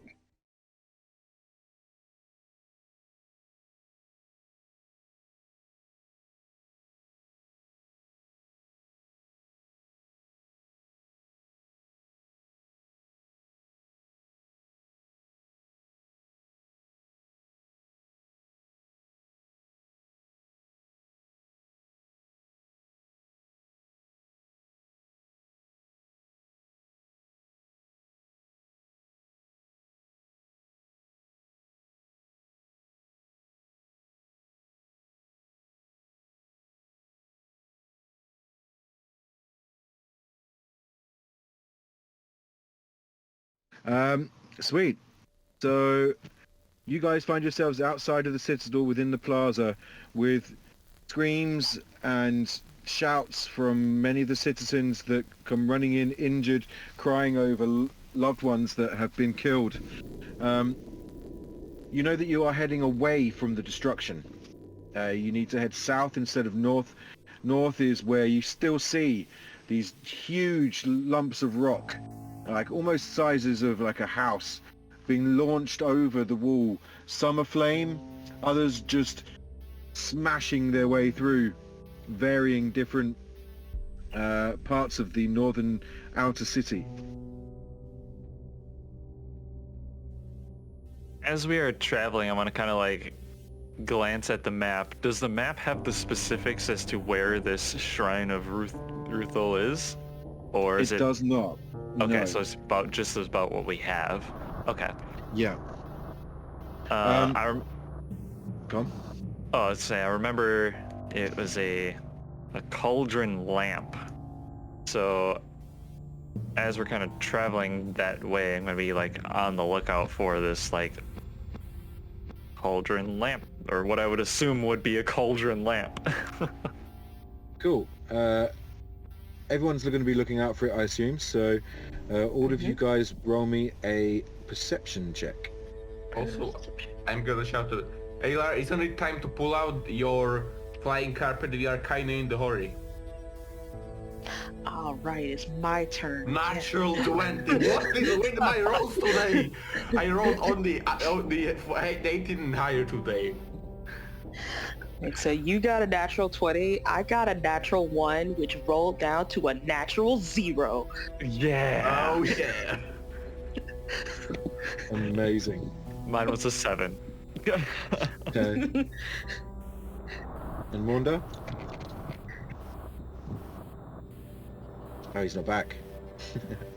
Are you muted? Are you back, Maunda?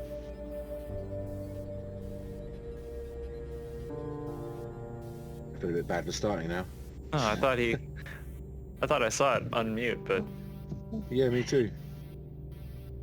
I guess he just way too stealth Yeah. with his 29 stealth. Stealthy. Okay, well, you do see the... first of all, you see this very large oak tree, and you look down as you're flying across the tops of the houses. This giant oak tree has a sign out saying Breeders Woodwork. The sign is carved out of the trunk, and you see there's a doorway which appears to be the shop is inside the gigantic tree. About 50 feet to the right, you see the shrine with the cauldron lamp with this bright white flame burning. The Lady of Resurrection Shrine, Ruthul, is now right in front of you guys. You can see that there are not that many people on the streets right now. They have... In this part of the city, it's not been hit anywhere near as hard, but people are locked into their houses or have fled to the inner city to... which is what you're kind of part of, but this part of the city seems to be bereft of people for one reason or another.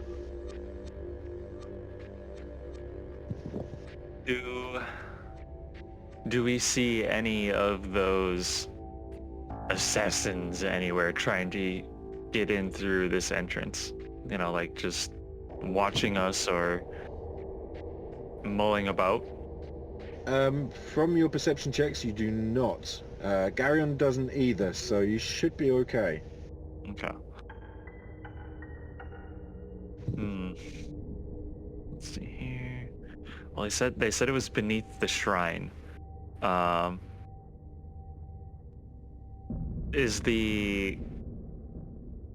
there's like a building and stuff right here in front of us?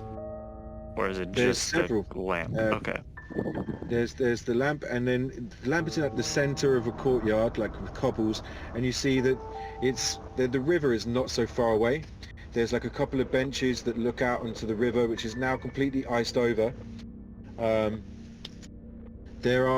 There's the smell of like sewage and such like, which is the river's about 50 feet from the shrine's edge, as is the very large tree of Breeders Woodwork, not so far away, and there are many houses that are scattered around this area too. If I go to the river, do I see like any kind of like tunnel to, you know, like that leads towards the shrine? Roll me another perception check. trying to think of beneath it. That's an 18.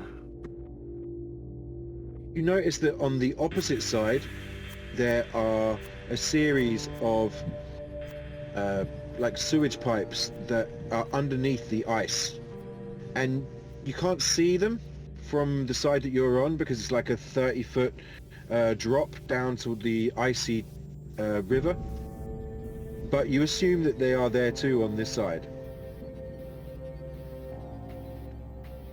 I'll just make a mental note of that and kind of head back towards the group here and be like, all right, so we got to get beneath this. My assumption would be to literally look for something right below this shrine, or maybe in one of these nearby buildings there might be like an underground entrance.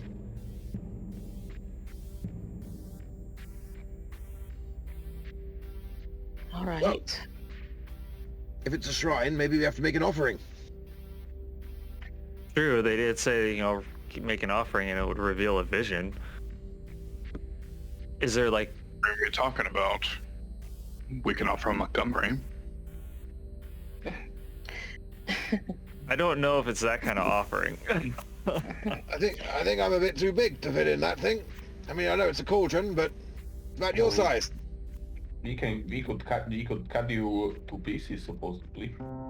Yeah, bleed you out. Or we could think of another idea. It's so nice to have friends.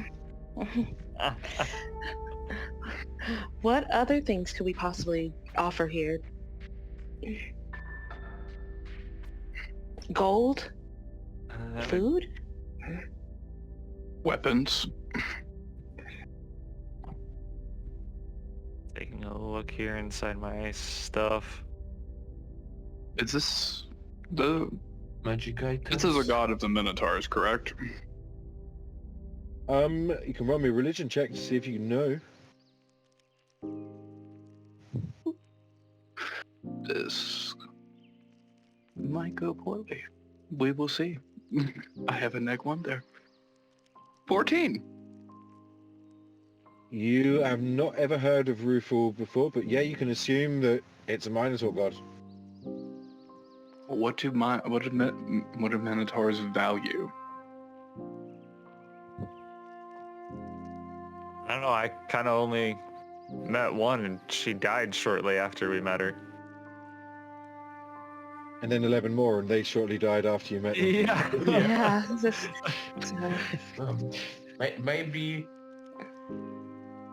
Maybe some things that did we take something interesting from the tower that could be offered here? I mean, I know we got like all our gems and stuff from, maybe we could offer one of those. Rose also gonna look around. Is there any insignia she sees that could give us a hint of what something that she would value? Roll me investigation. This 13. Okay. There is a lot of writing on the base of the shrine, and you see there is a repeated S symbol that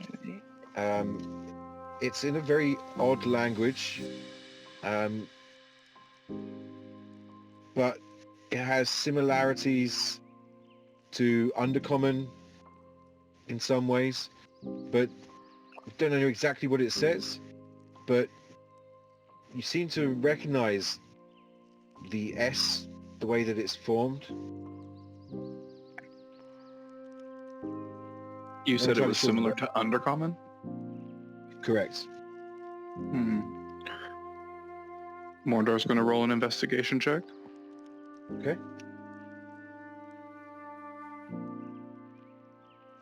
$22.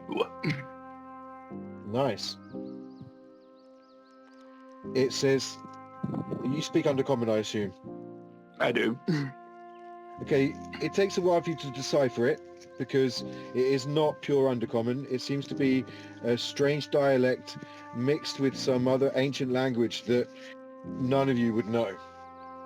And the rough understanding that you get from it is, here lies the secret of resurrection, revealed to those who are faithful and wish to see the snakes and spiders. Some spiders. Each of the S's within any of those words seems to be more prominent, even if it's in the middle of a word.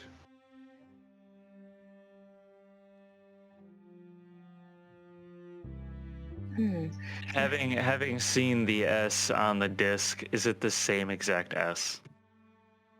It is. I don't really want to give it up, but It might be what we maybe have to give. maybe the disc. Let's give it a try. Hopefully we can get it back. Snakes and spiders. All right, let's give up the disc. You place it within the flames.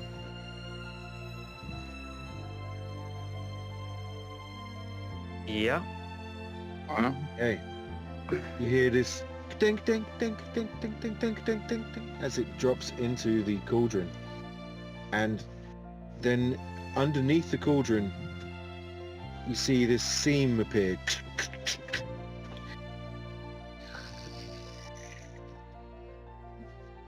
And these steps lead down underneath it. At the base of the cauldron, you see a scroll suddenly appear from the bottom of it, land underneath the cauldron.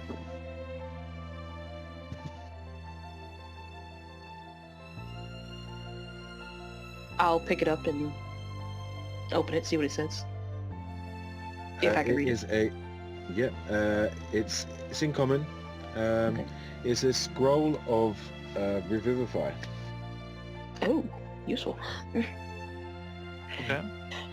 I'm going to give it a good time. But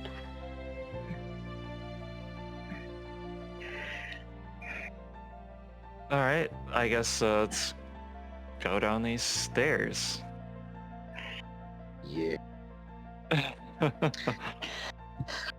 As you go down the stairs, the Loretta's in last position. Suddenly, as your head lowers below the shrine moves back to its original position. And it goes pitch black. So Garyon, I believe that you don't have dark vision, and I think Ro as well doesn't have, is that right? No dark vision for Ro, no. Okay, so you guys can see nothing.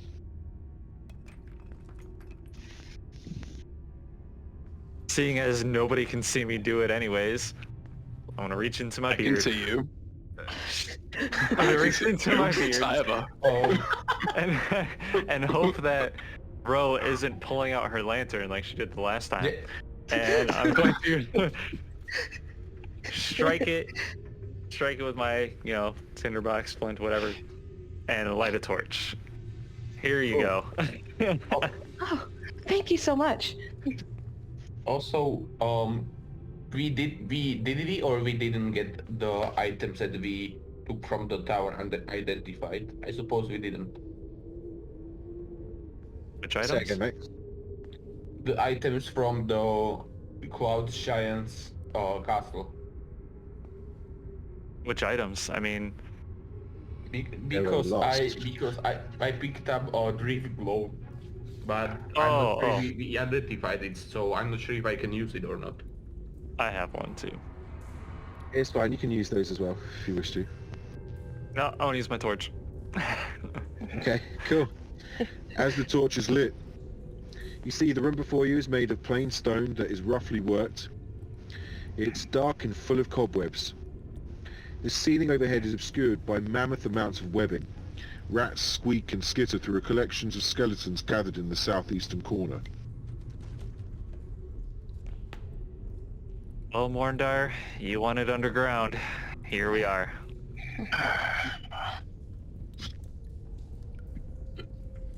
It is a lot warmer. It is. I can feel the magma of Earth's core. You couldn't believe how cold it can get in this armor. I wanna... You said that there were some skeletons down there? I wanna... Yeah, there's a group of like 4 skeletons in the far left-hand corner.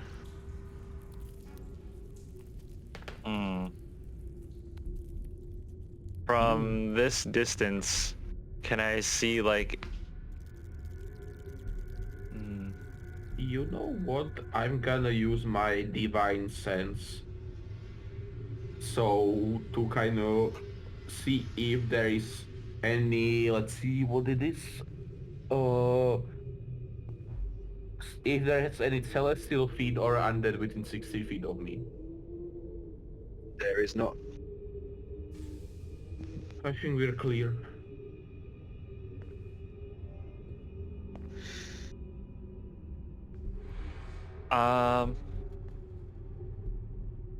Seeing that there's skeletons inside this room, though, I'm gonna proceed with caution and kind of watch where I'm stepping to make sure I don't like trigger any sort of trap. Okay, roll me investigation. Oh, that's a 9. Okay, you step kind of carefully over stuff, and there are no traps. You reach the skeletons, and as you reach the skeleton, a rat suddenly climbs out of one of the skeleton's eyes, and the skull just falls off of the skeleton onto the floor by your feet. Jump back a little bit.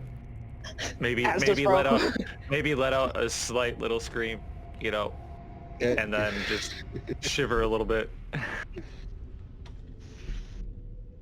Like there is so much webbing all on the walls and ceiling. With your with Morndar, as you look into the room, what's your passive investigation?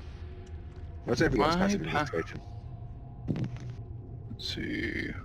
Mine's 14. Passive investigation is 12. Okay.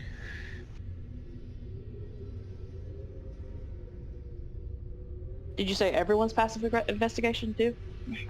Yes, please. 10. 11. Okay, Also, so both, no, investigation, yeah, the 11.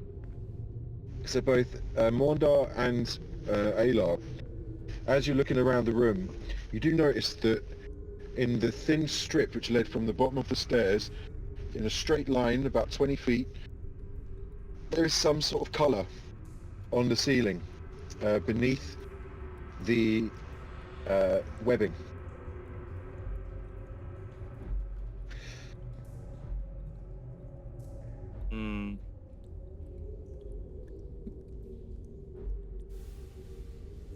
I'm just gonna like point up there, like towards, you know, hopefully Ro can see me point, like maybe shed some light. Perhaps burning the webbings might reveal something.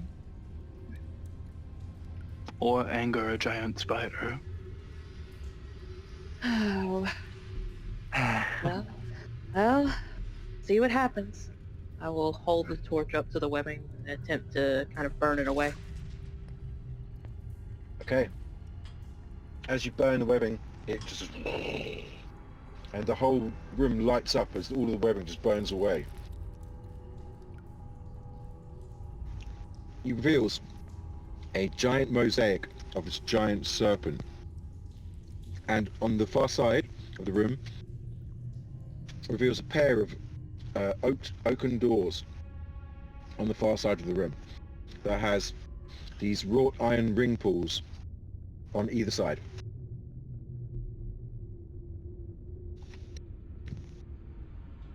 I'm just gonna say this place gives me the heebie-jeebies, you know.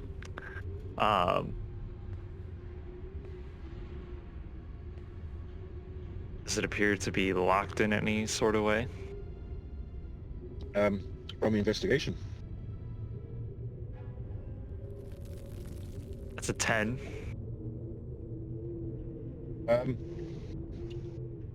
You put on it slightly, it does appear to be locked.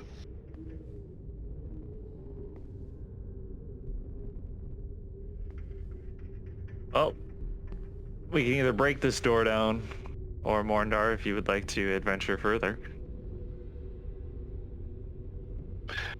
That's...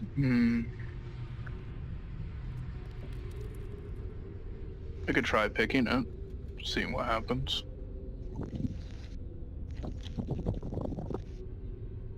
Okay. So, sleight of hand? Correct. 20. 30, 20, but 20. Cool. You unlock the door pretty easily. It's not a difficult lock to pick.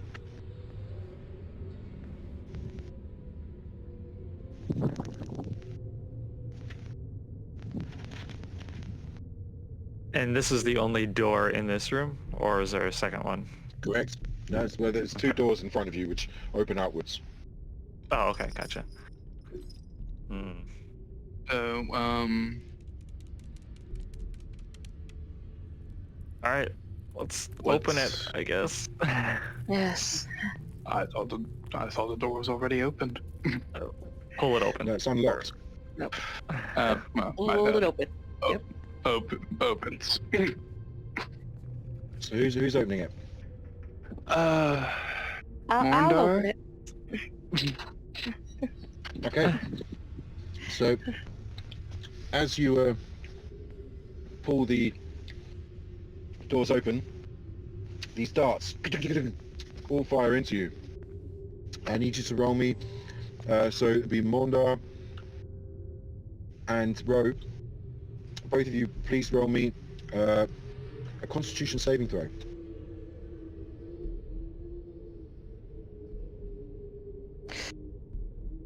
$13. 11. Okay, you both take 42 points of poison damage. Holy I have crap. resistance. I have resistance to poison, so is that half or?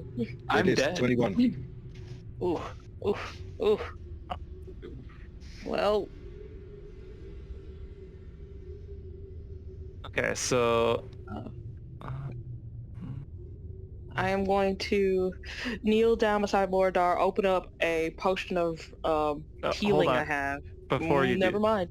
Before you do that, because I don't know if anything's gonna happen with that poison, I will pull out my glass jar, and I have 4 doses. So I'll take 1 dose of this thick, like, just cream stuff, and I'm gonna slather it on him.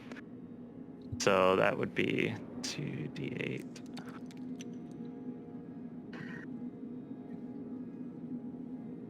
Oh, of course. So 6.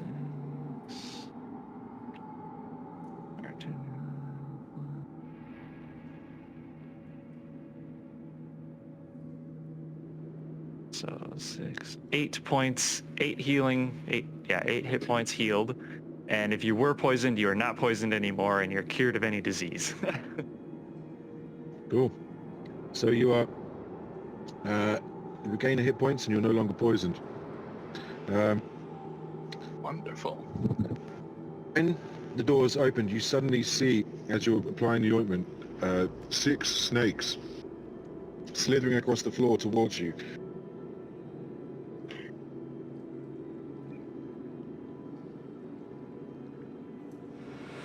They're about 10 They, feet like- away. Oh. Backing up. Like, how big are these snakes? Do they seem like regular, like, garden snakes, or like pythons, or? Anacondas. They look a bit like cobras. Okay. Oh. Great. I know you said they're slithering toward us, but is it like they obviously angered, want to attack us, or are they just moving? And roll me an insight check. Let's see. Yeah, that's 10. If they're trying to leave the room that they were in, I'll just grab They the didn't- torch from Ro and I'll like put it down towards the ground so that way they'll just maybe like slither away from us, but you know, they could still go on their merry way. yeah, they scatter slightly in part and like go either side of you. One of them crawling over Morndar's prone body as it just like slithers over him and out towards the steps where you guys entered.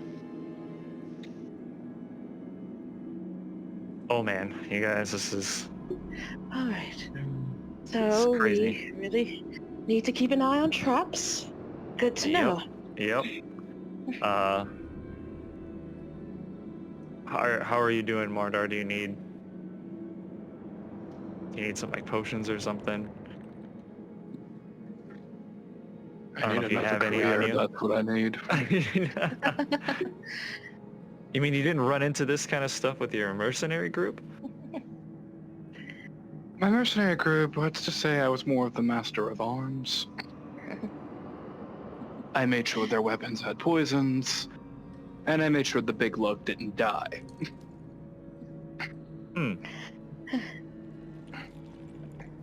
I'll hand him one of my potions of greater healing. Here, you can take this if you want. And I guess I'll do a little cure wounds on you. So you get well, you get free hit points. Hey. All right. And I'll just go ahead and drink the potion. How many points is that? 20. 20. 20. Yep. 20. Yep. You know what? I will drink mine as well. Get. Okay. I'd rather be closer to Well. full health, honestly. But Well, shall we get moving? Mordor stands up. Remember, I'm gonna. we are presumably in the race. Yeah, I know. that is true. Let's move quickly but carefully. I want to like take an arrow from my quiver and kind of like have it ready with my bow. Oh. Just because I don't like the fact that the snakes were trying to leave. You know, so if they were trying to run away from something. So, yeah. Aylar, I'm gonna like kind of walk over to him and gonna cast a light on the arrow. If we need to see further ahead, shoot this. That works. Oh. How long does that last? It's a cantrip. It lasts for an hour, Okay. so I can recast it anytime. Okay. At least I will check if the Driftgo has anything with it, but I don't think so. I'll shrug my shoulders and I'll just shoot the arrow down the hallway then. Okay. As the arrow shoots down the hallway, first of all, it lights up and you see these statues on either side, 5 on each side. And it's about 100 foot squared, this room. And the arrow lands the other side, and as it passes the statues, these torches ignite in a blaze of green flame. Green flame! That reveal there's 10 statues that are all exquisitely carved from stone.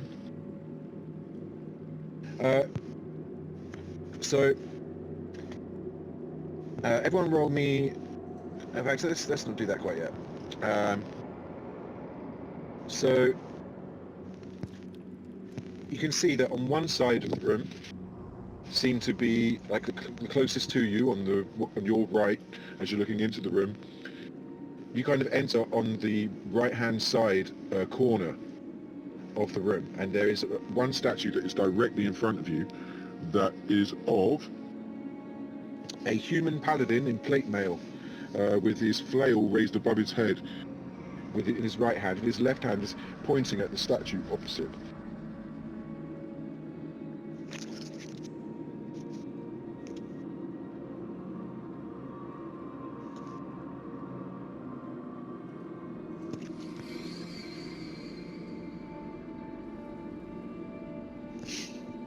I guess just gonna slowly walk up to the statues. Okay. As you walk up to that one, you see that the one next to him is an elven ranger. Aims her longbow across the chamber, frozen in place for eternity, with like a anguished scream on her face. As you look across at the other side of the room, opposite the paladin, you see a snake-like humanoid with 6 serpent heads, but also it's got arms that hold 2 curved swords menacingly towards the paladin on the opposite side of the room. Opposite the ranger, there is a menacing form of a beholder snarling with its eye stalks all pointing across the room at the ranger. As you move down, you see a human with a large backpack, spear in hand, stands arrogantly looking across the room. And opposite him is a Medusa that stands with her arms upon her hips, staring across at her human counterpart, a head of snakes bending in all directions. The next one is a bare-chested dwarven barbarian that's holding an axe in each hand, roaring a challenge to an invisible foe. And across from him, a strange humanoid figure that resembles a wight that is frozen screaming at the ceiling of the chamber. The last one on the right-hand side seems to be a halfling sorceress or wizard, pointing her staff across the room with a look of desperate concentration from casting a spell. And opposite her is a basilisk, reared back ready to strike at its unexpected prey.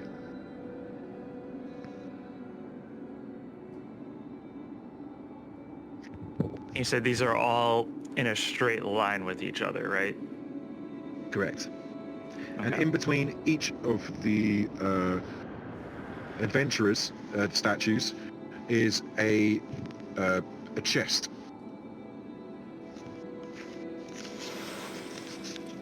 So it's like statue, chest, statue, chest, statue, chest. Exactly. And on the Okay. other side, with the monsters, there are no chests, but there is a single door in the center, in between the beholder and the Medusa. And there is another double doors that are made of stone at opposite the ones that you came in.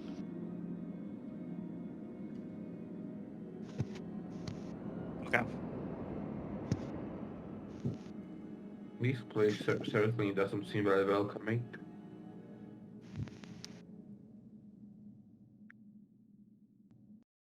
Okay, so there's...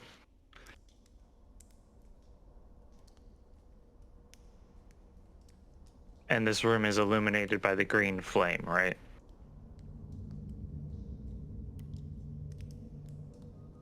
I'm going to walk over, pick up my lit up arrow. Just kind of keep that. Do we want to check out these chests, make sure that they're not trapped or anything? Kind of curious to know what's inside them. Well, if you were worried that they are trapped, you should probably not touch them. I'm not gonna touch them. I'm just saying we should check them. Alright, I'm gonna poke one with the halberd. As you go to poke it with the halberd, it doesn't quite reach the chest. There seems to be some sort of magical barrier around them. Oh, Is okay. intriguing. Gotta try to like kind of reach out to feel where the barriers. Oh, it's about an inch above the chest and around the chest. It doesn't hurt you in any way, but you cannot even attempt to touch, like a miniature wall of force. I want to walk up to the Elven Ranger statue. Is there any inscription on it anywhere? Or is it just the statue? There's no like pedestal or anything? Roll me a perception check.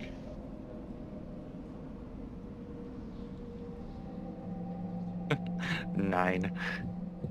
I'm not rolling very high today. As you look across, there doesn't appear to be any writing on any of them. Um, yeah. Hmm. What about on that door? Is there anything on there? Any inscriptions or... No, it's just a plain wooden door with a door handle. And there's no lock on it. All right. I'm gonna like everyone step back, and I'm kind of gonna try to use the halberd to kind of hook the handle and try to open the door. Cool. Or you know, no, you Allow know it. what? I'm gonna use my whip. I'm gonna take the whip, tie it around it, and then kind of step back and pull it like that. The door opens easily. It's dark in there. That's the one that's on this creature statue side, right? That's correct. It's in between the Medusa and the Beholder. Yep. Okay. So in between You are- statues 2 and 3. Can you light it up? Yep. I'm gonna shoot my lit up arrow through the doorway. Cool. It hits the wall about 5 feet beyond the door, and you can see that it turns right. The arrow snaps, but there's still a light. Oh, I'll leave that there on the ground, I suppose. I'm gonna reach out, pull one from the quiver and cast light again, since I didn't find any restrictions on me using the cantrip. Cool.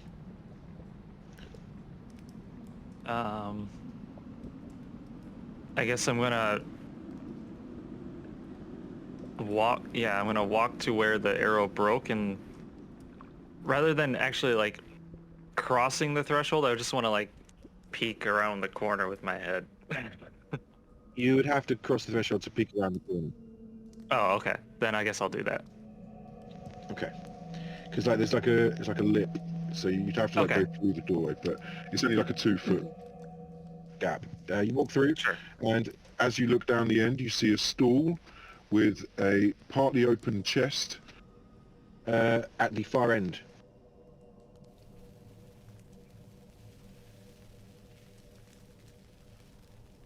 So there's a little bit more information over here, guys. I don't know, this statue room kind of creeps me out. And you said there's one other door at the end of the room, across from where we entered. Okay. Stone door, yeah.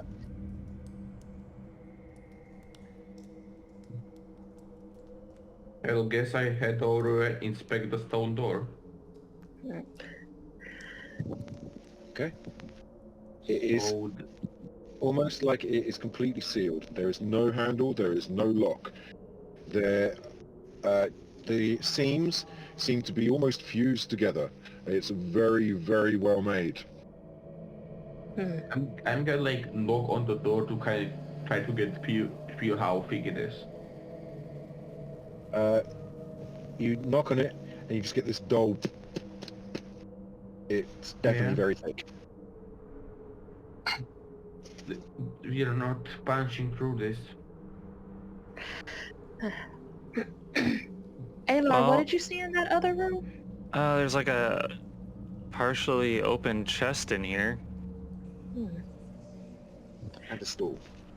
and a stool. Okay. And just that, there's no... I don't like the look of this, guys, but I'm gonna poke it. Oaks, The chest. Yeah, I'm gonna poke the chest. That chest, Yeah, you poke the yes. chest, and the top it goes.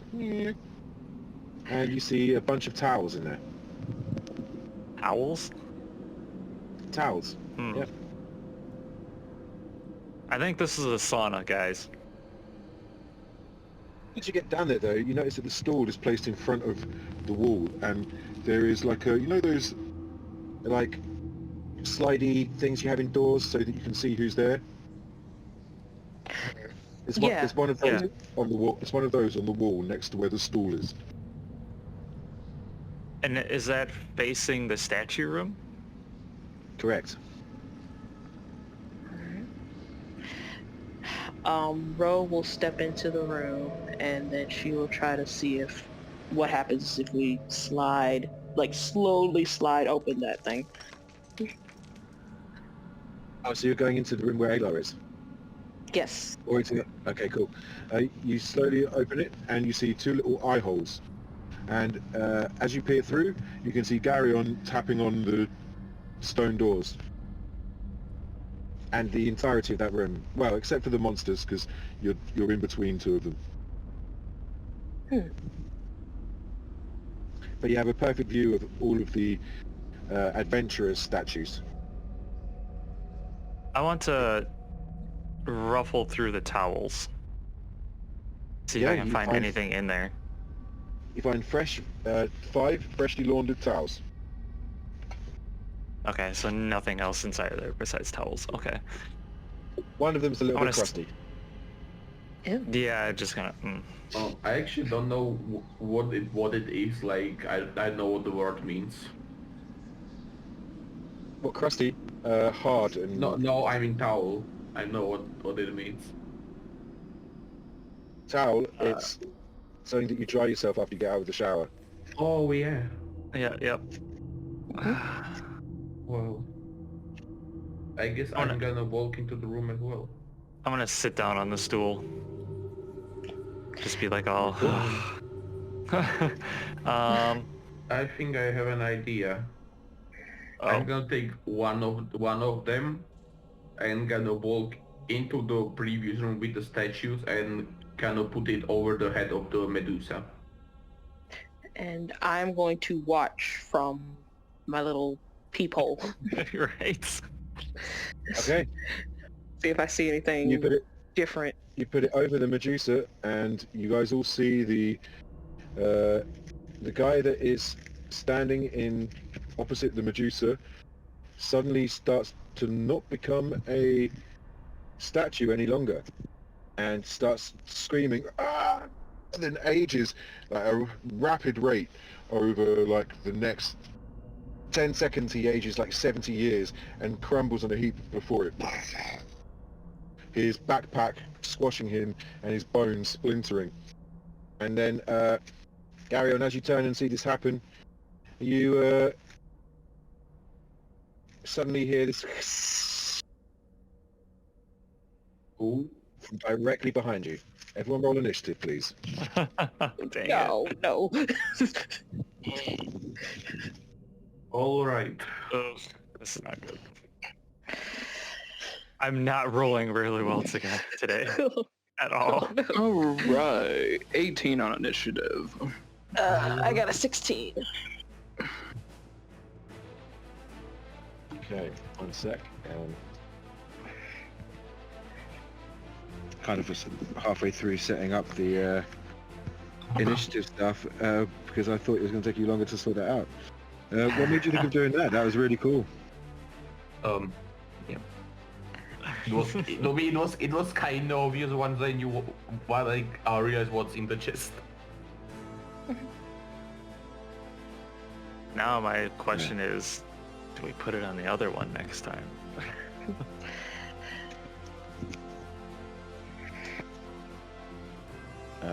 Okay, so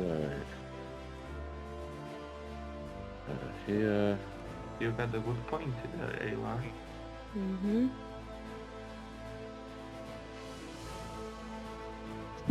Let's,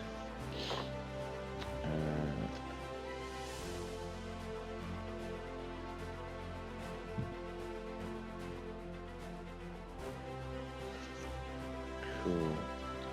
So create new. Manage characters.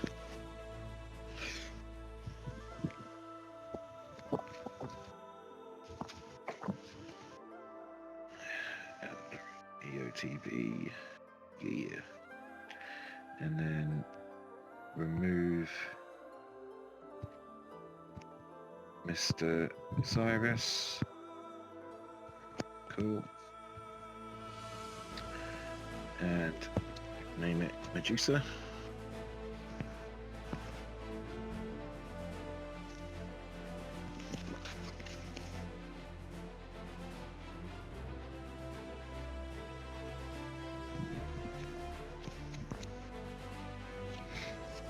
Okay.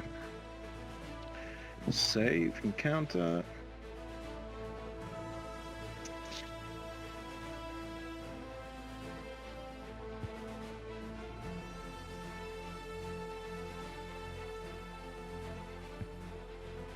Cool. So, run encounter. Ayla, what did you get for initiative? 9. Ro, what did you get? 16. 16. Morndar, what did you get? 18. Garyon? Finally, at least a bit low roll. 14. Okay.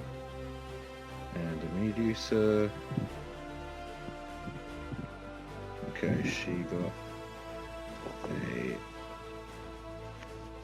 19. Cool. So, up first we have the Medusa, who will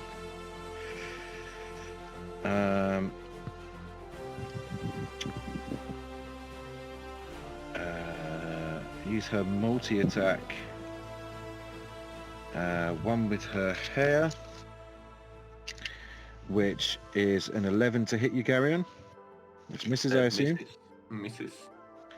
Okay, then for 2 with her short sword, which is a 24 and a 17. Misses. All right. So you take 5 points of piercing damage. All right.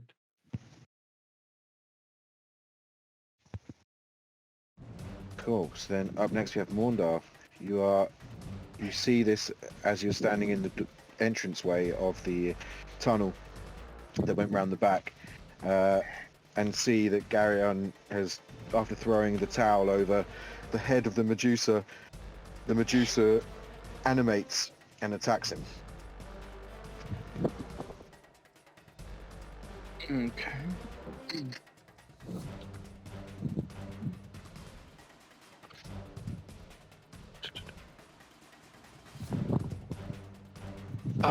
You should be blinded by the thing on her head. She's pulled that off.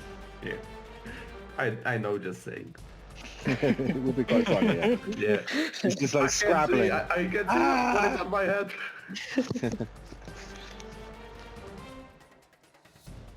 I get close to that Medusa, I may become petrified, right? If you look at it, yes. Okay. There you go. I'm gonna roll to hit the Medusa with my crossbow. 24 to hit. Okay, that hits. And roll damage. 8 damage. Okay, she takes 8 damage, but looks directly at you as you hit her with the crossbow, turning her head. You're within 30 feet, so you need to roll me a Constitution saving throw.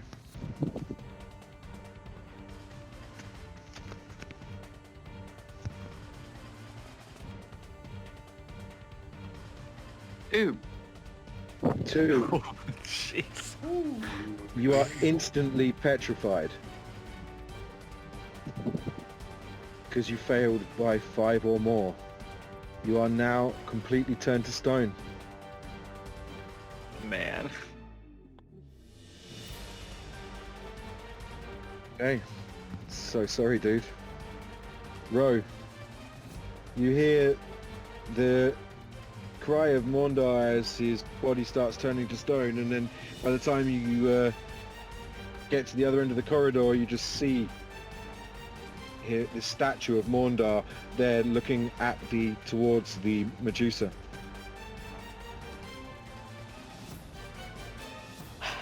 Okay then. If anyone is currently around Ro, you feel a sudden chill in the air as she goes into a rage. That's cold. Yep. That's cold, bro. But if you are standing near me, You can add, of course, +3 to your hit points. And then Cool. she is going to throw her hammer of thunderbolts. Okay. I need you to roll me a Constitution saving throw as you look towards her. Okay, and I actually have advantage on that because of what we talked about a while ago. Cool. Right.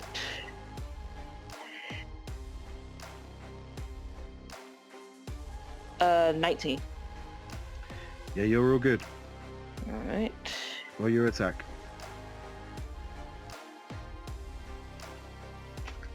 It's 23 to hit. Cool. That hits. All right. And that's 23 plus 2, 25 damage, or 26 damage, because I get +1 on damage rolls with my hammer. Cool. And she has to make a Constitution saving throw herself. Okay.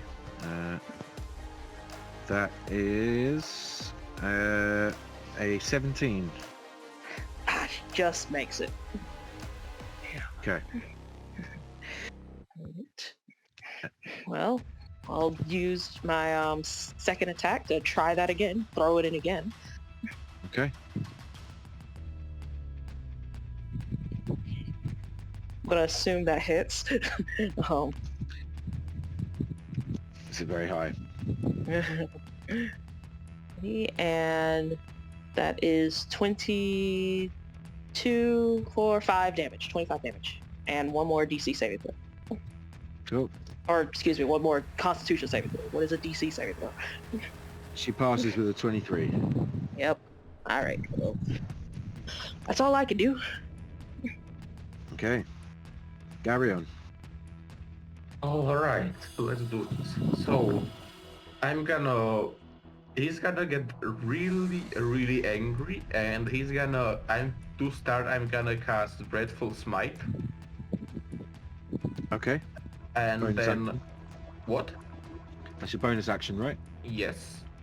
And then as she turns towards Mondar and Ro to petrify them, I want to try to like jump behind her and use the hammer to kind of grab her other leg and just start choking her, just kind of prevent her from, kind of make her look up, prevent her from looking at anyone. So Basically, that'll be a grapple check, yeah. yeah. So athletics from you. The high rolling continues. That is a natural 17 plus 7. My maths 24. 24. Yeah, that's 4 for her. All So right. you grapple her. Yeah. And I just check this. So if you have extra attack, you can like make a like grapple or shove plus an attack. You can.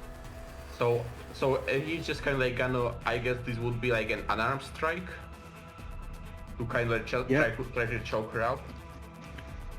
Okay. All right. That is 15 plus 7, so 22. 22. That hits. So yeah, that's 5 damage plus she has to make me a wisdom saving throw. And she takes 6 more damage. Wisdom save was a 10. Alright, so she is frightened. Frightened by me. Okay, 1 second. I need to check something. She's immune to being frightened. Oh, come on, that is my entire thing. That is entire thing Nice of this try. subclass. Nice try. Alright, but still got it. Dice are still blessed by the high rolling today, so yeah. So Cool. yeah, 11 Nice round, damage, man. and that's my turn. Yeah, that was still really cool, though.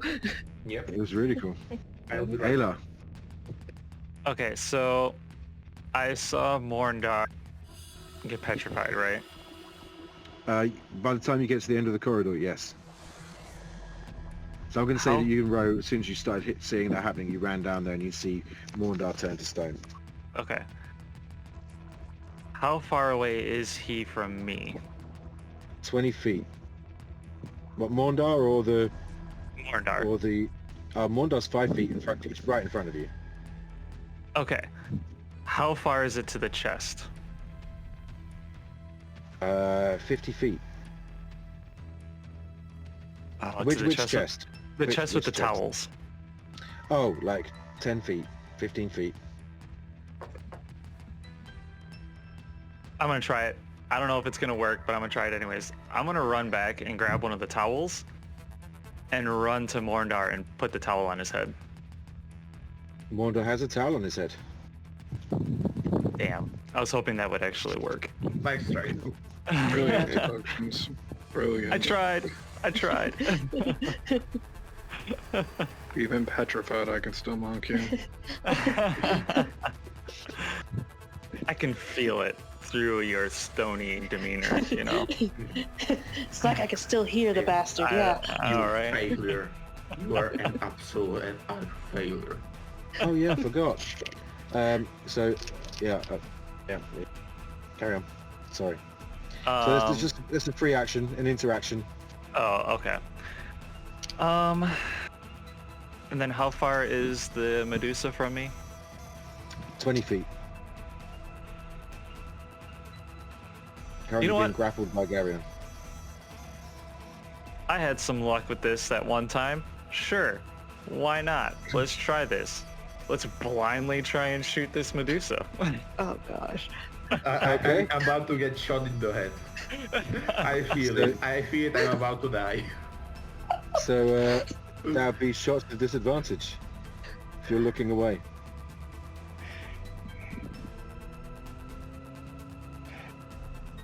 That's a 23 to hit. Wow, that's a disadvantage. Yeah, I rolled a 15 and a 19. Nice. That's I really cool. Nice. And a whopping 5 points of damage. Hey. Cool. And then I'll take a second shot without looking because why not? And that's a 14 to hit. That just misses. It Damn. bounces off one of her poles. Good to know, so 15 is what we need. Cool. And... Try to not hit me. Let's see here.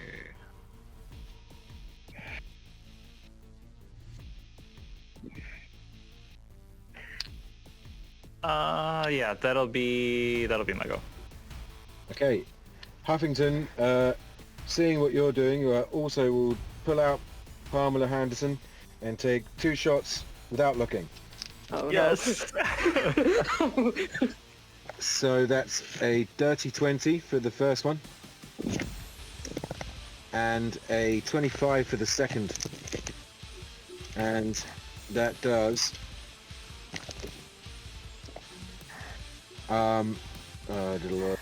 plus 10. That is 17 points of damage to the Biatch. And he will, as he does so, he kind of tosses the gun up into the air, showing off, catches it just behind his head, turns around and just fires backwards one more time with Pamela Hansen in his offhand. Oh, disadvantage. That is...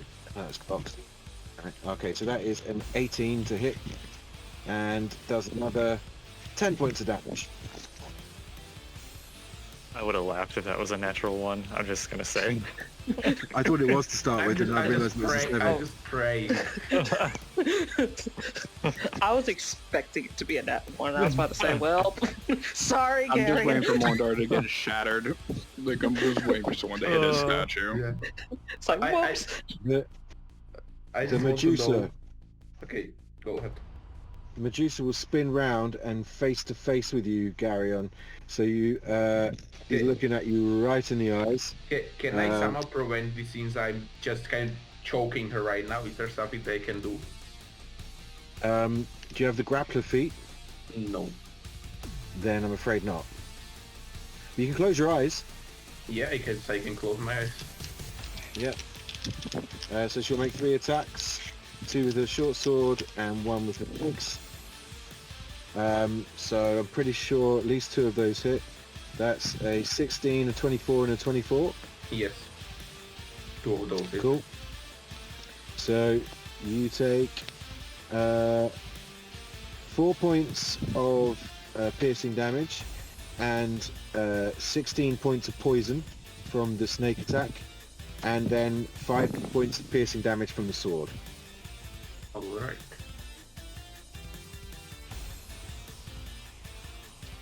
And then it'll be Morndar, who is a statue. Then it'll be Rogue. Statue. Statues don't mind me. Oh jeez. Alright, so Ro is gonna charge forward and do a melee attack with her hammer. Cool. And because she's grappled, that's with advantage, right? No, it's only if she's restrained. Oh, come Okay. on. Well, you know what? That is gonna be such a big brain play, but nope. D&D rules doesn't work like Nope. that. You know what? Fine. Reckless attack then. We're gonna attack reckless. Yes. Do it. Finally. Do reckless. Barbarian. And that is a 32 to hit. Okay. With 23 damage. Wow. Crazy. What is going on with my phone? Come on. Crashed. Let me close it and see if I can come back with it again. Aha, there we go. Yeah, looking real hurt. Alright. One more reckless attack.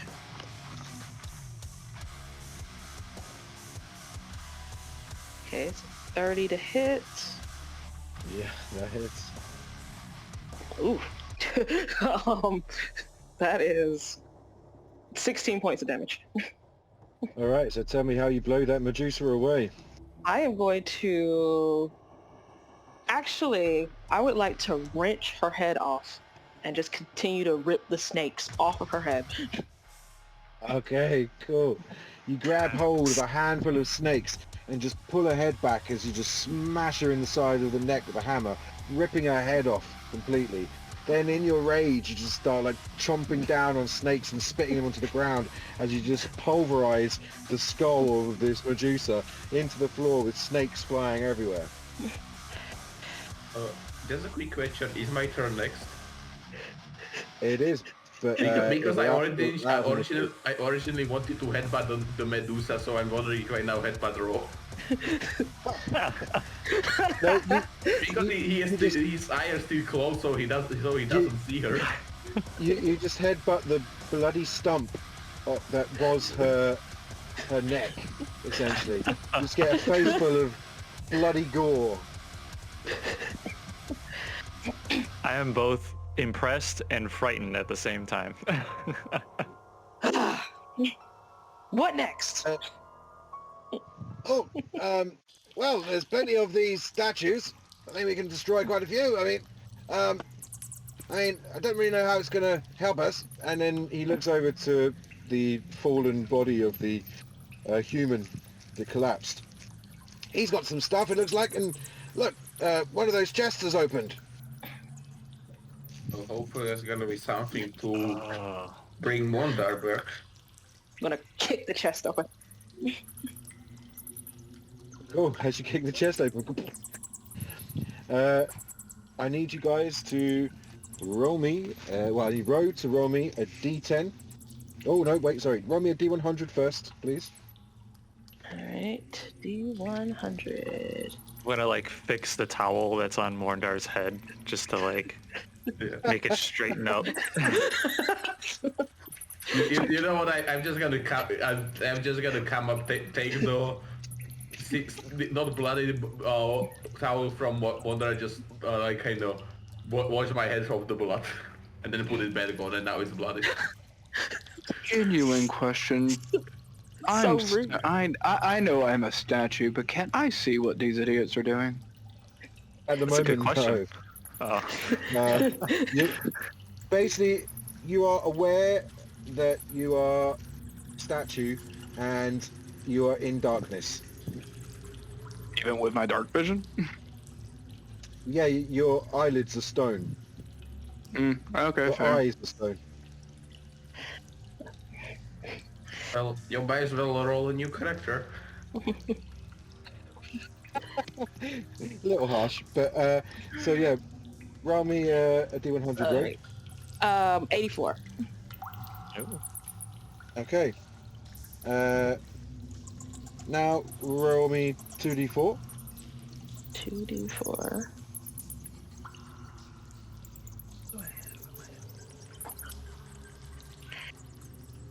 Alright, that was a 4. I rolled a 3 and a 1. Okay. You find 4 statuettes, like these kind of depictions of these snake-like creatures similar to the Medusa, but without the snakes in the hair. But they have like slight scales on them. Each of them worth 25 gold each. Then I need you to roll me another d4, please.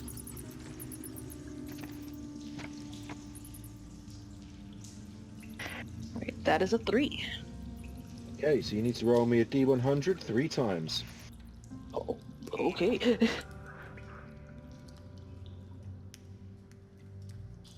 64, 87, and a 45.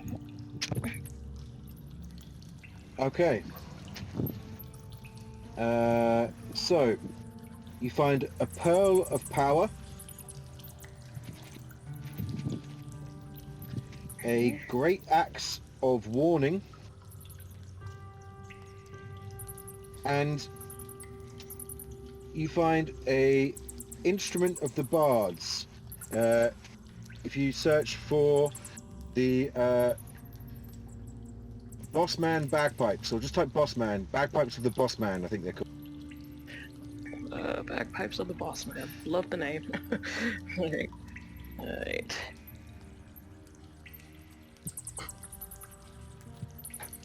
There is also, roll me another D100, please.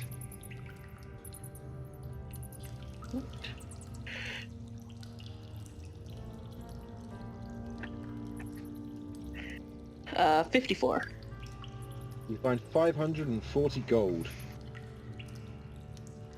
Nice. Ooh. Alright.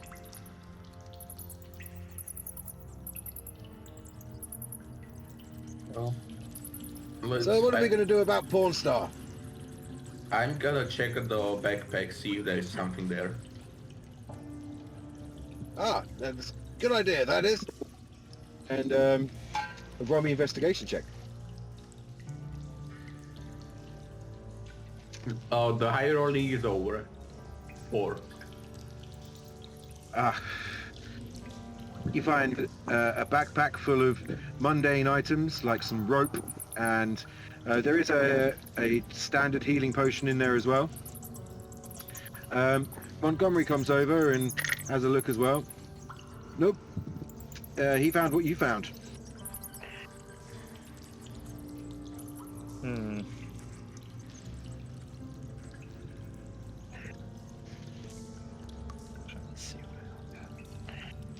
So do Aylar or Ro have a passive perception of 15 or higher? Nope, 14. Not at all. All right. Mordor does. Yeah. Damn it! Yeah, it's like a couple sessions ago, killing the only person that can revive people. Oh man. Yeah, I was like looking to see if I had any items that would help out, but don't. I guess killing the Medusa was a myth. I guess I checked the door. I don't know if we can somehow save Monda. Which door? Oh, what, The the stone little door. room? Oh, the stone door is still locked, or Okay. well, it's not moving anyway. Mm-hmm. Then the little veteran, just in case that there is something that would save him. There's nothing in there. The only thing I could think of was putting the towel on his head because it, turned the statues back to life. But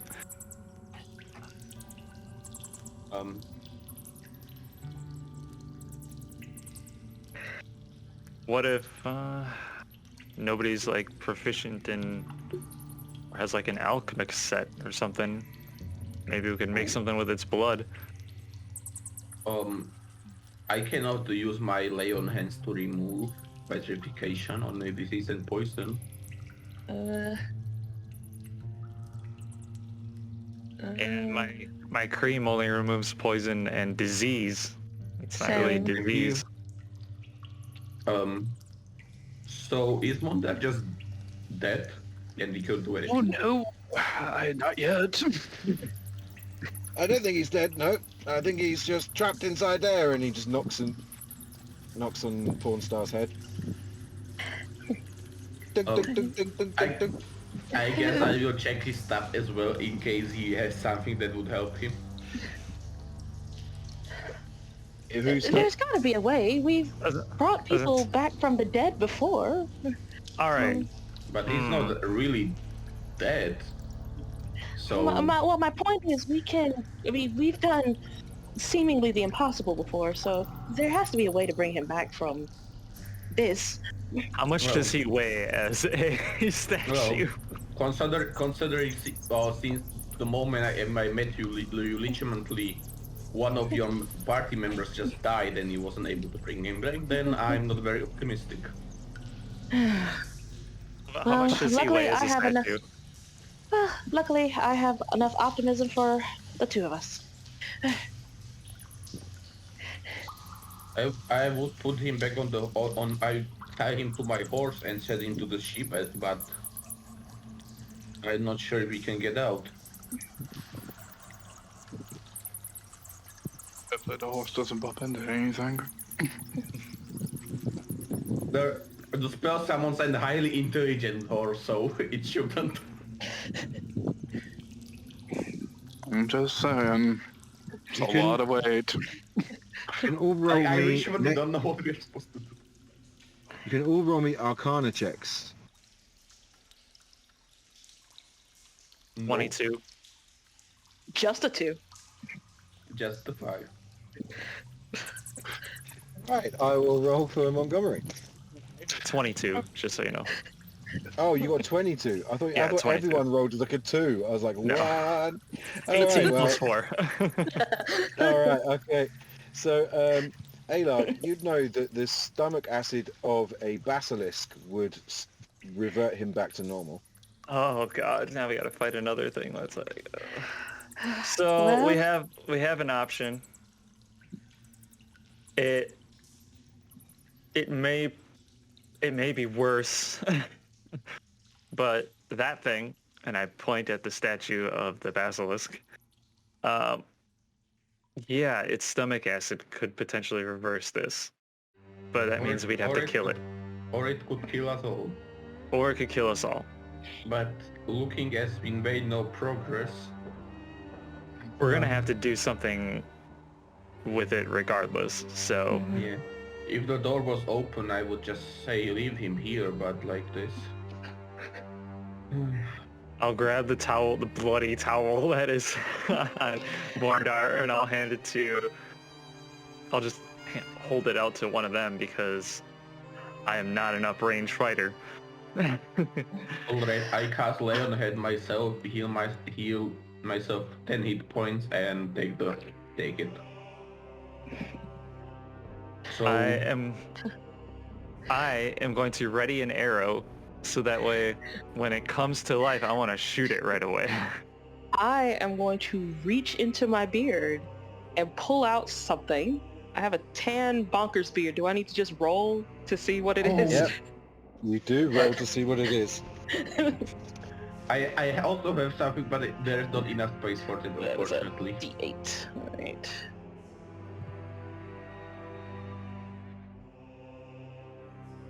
And All right. Okay. Somehow, I pull out a swarm of insects. Okay, so you pull out this slimy green goop, throw it onto the floor, and it goes, and this swarm of insects appears. I believe that I chose slugs, but essentially it will be swarm of beetles or something. You can choose. You can just use that stat block. Alrighty. And don't worry, guys. They're friendly.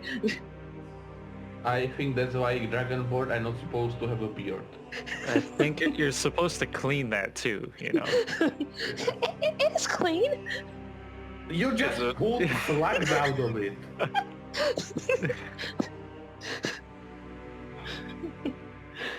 Hey, look, just stand there. Let's get out of here before I get mad from standing near you. And Atmo, quick question: do we know that the parallel of power is a parallel of power, or we not? Yeah, it's fine. It's fine. Yeah, I'll say yes for now. And also, can you help me the parallel or any other magical item that you may have? Sure. I will also hand you this great axe if you want it. That is not very useful. So I just have just the parallel. All right. All right. Tosses you the pearl. Right, I grab it because I will probably need it. And so, Ro, are you ready? Well, ready? you know, now? you know it's for a sorcerer, right? Oh, it's on for sorcerers. I believe so. I thought it's for everyone. I may be wrong. I But believe. I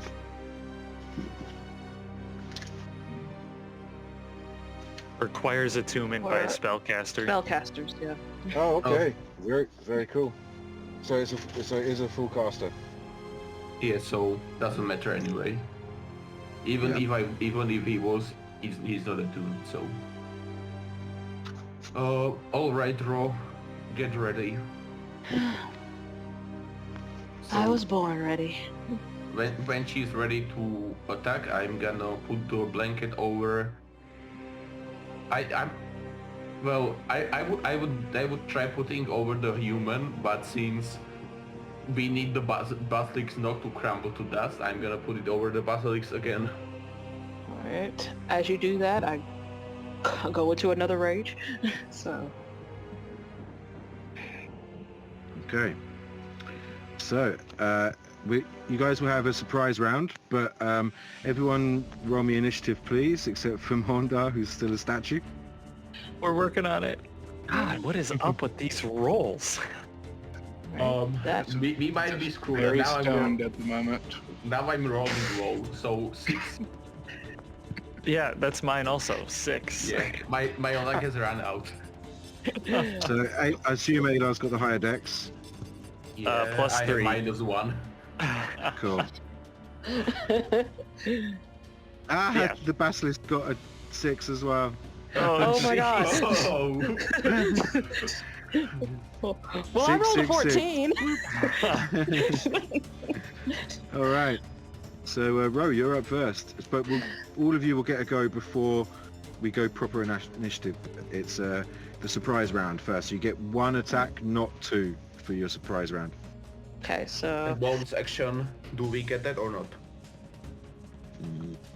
I think it's just one part of an action. So you get 1 attack. okay, You so can just one choose it attack. to be. Yeah, Just asking because of my feet. gotcha. Right, so I am going to try to get in melee range and swing the hammer. Nice. All right, and that is ooh no. So I got No. a 15. but it was a natural one. Oh Okay. man. So it flies through the air and smashes Garyon in the side of the head. Oh, Roll damage. Tell me, was that the Poison bases? I healed. low. Okay. 8. Alright, 18. still up. Okay. So then Ayla, it's your surprise round attack. A dirty 20, Okay, that hits. and it's gonna be 9 points of damage. Okay, 1 second. Let me just check something.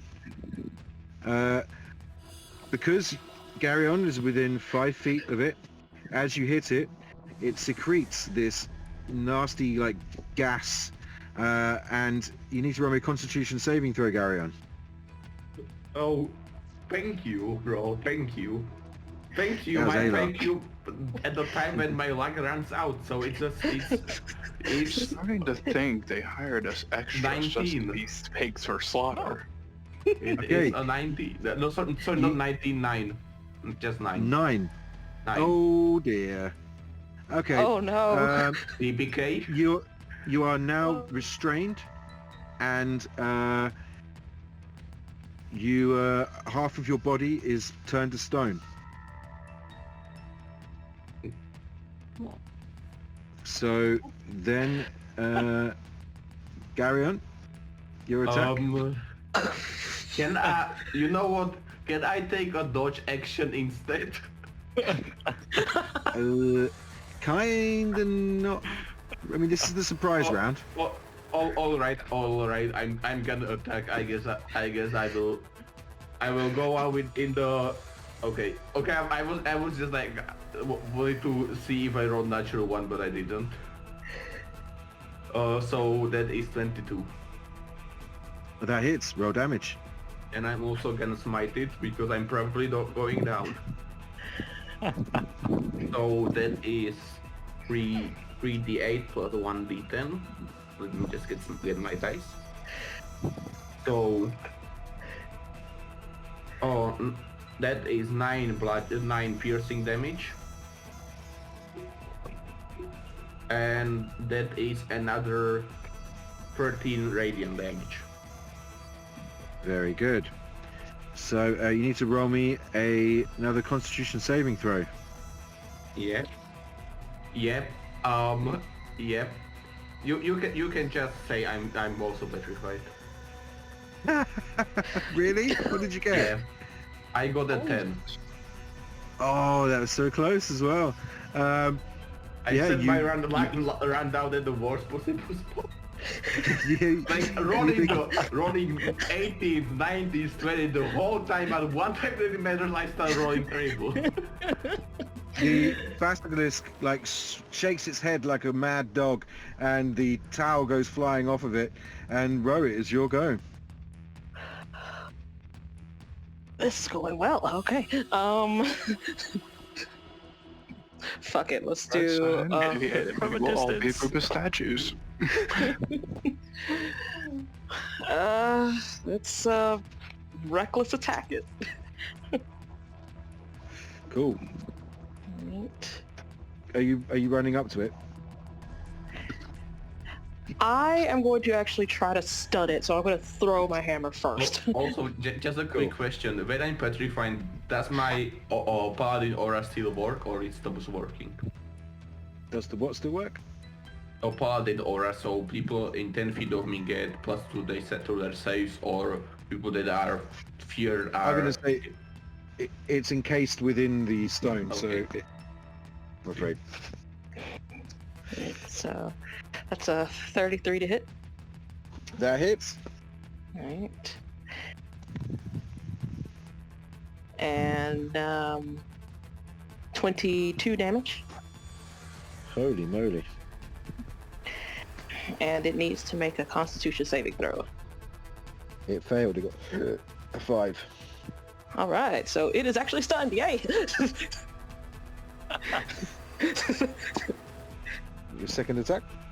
All right, now I'm going to charge up to it and make a swing with the hammer. Okay. Still reckless, so another advantage. 30 to hit, That hits. and that is 20 damage. Okay, you need to roll me a Constitution saving throw as you smash it next to it, and this secretion just leaks out and spraying all around its body. Okay, and this is for petrification, right? Correct. Okay, so I get an advantage on that. I'm glad I had advantage on that. So that is 24. Okay, yep, you're all good. So, Ayla, you're up. How big is this creature? Like, It what's is the huge. size of it? Okay, It's so it's probably the biggest creature that's in this room. okay. Damn, so that's not gonna work. Okay.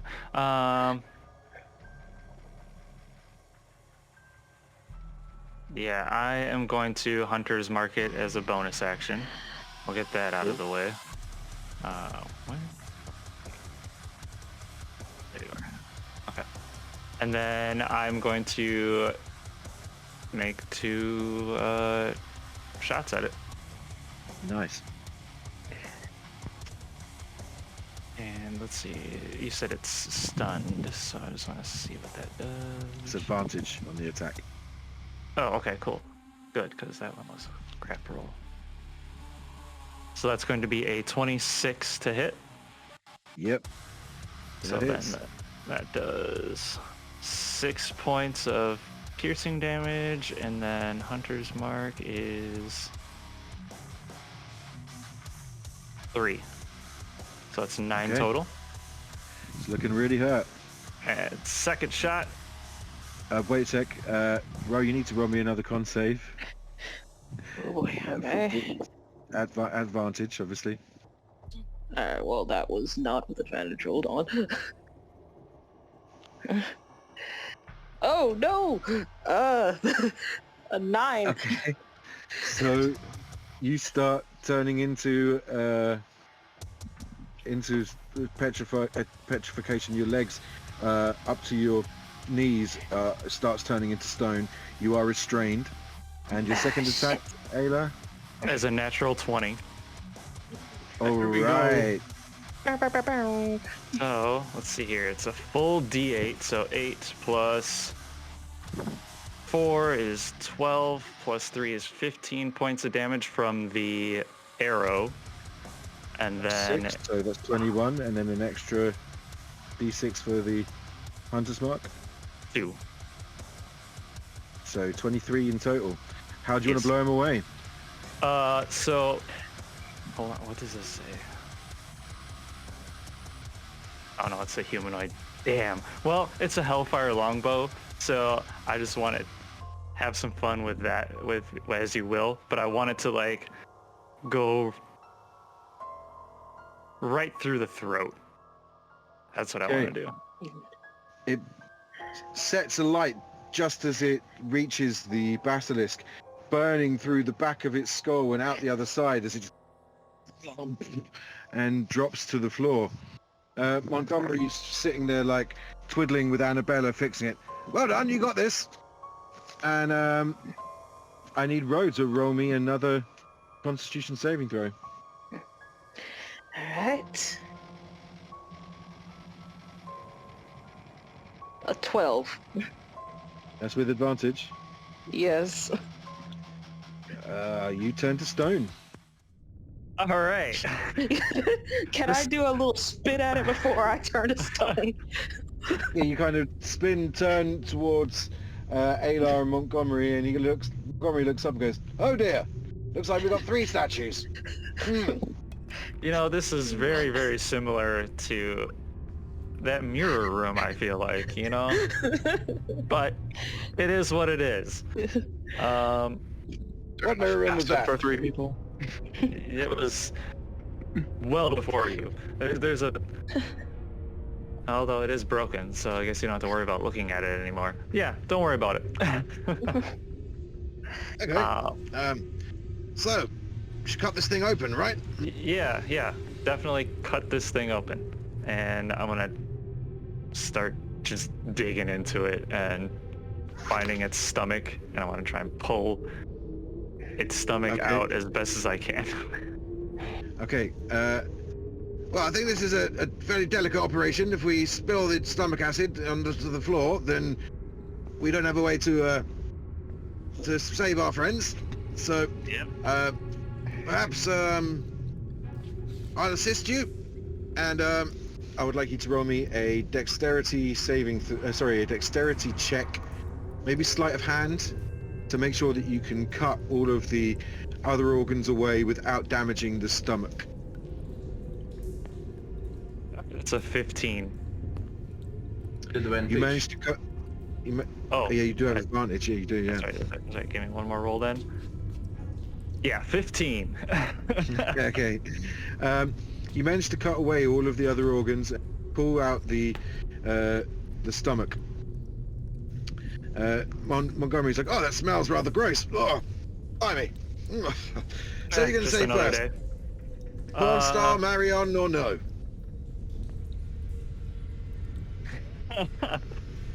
I'm gonna head over to Morndar because I know the other two don't have anything to help us in this situation. Just in case if Morndar does, I want to release him first. Okay. So, yep. So I'm going to get you to roll me another sleight of hand to see if you can savor enough of the juices to free all of them. So if you roll too low, you'll spill too much over Morndar. Okay, I want to read something. Give me one quick second. All good.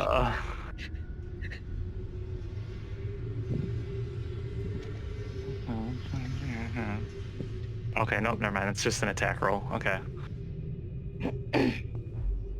Oh no, it spills everywhere. I don't think you have enough for anyone. I was thinking it too. I was like, watch, this is our 7th nat one of the night or the day. The natural one. You start pouring it over Morndar, and as he comes back to life, as it were, he knocks your hand, and all of it spills all over him, the stomach landing on the floor, and you just hear Montgomery go, oh dear. What is this putrid? Stop! You just doomed us all. Welcome back to the world of the living, Morndar. So, as you can see, we are totally screwed. I am going to go over to the chest that is now opened. Yep, it is laying next to the body of... 1 second. Just double check which one was there. I think it was the dwarf, but I need to double check that. I think the dwarf was the last. Yeah, I'm pretty sure it is, but... I think it was the human, paladin, the elf ranger, then the... Okay, so one with the backlick. Okay. I have it written down here. So the human collapsed because he was across from the snake from the Medusa. Medusa. Yep. Across from the basilisk was the halfling with the staff. There we go, halfling with the staff. Cool. So you see the halfling on the staff on the floor, Like laying there with a bag over her shoulder, and there is also a chest that is now open. Mornar, if you happen to have anything to help free our companions here, that would be much appreciated. I want to check this chest to see if maybe there's anything inside of it that can help us out. Let me check my pack. I keep basculus stomach acid on my pocket every night. Or maybe some other magic artifact that might save them. I know that you use sass when you're worried about something, but it's not helping right now.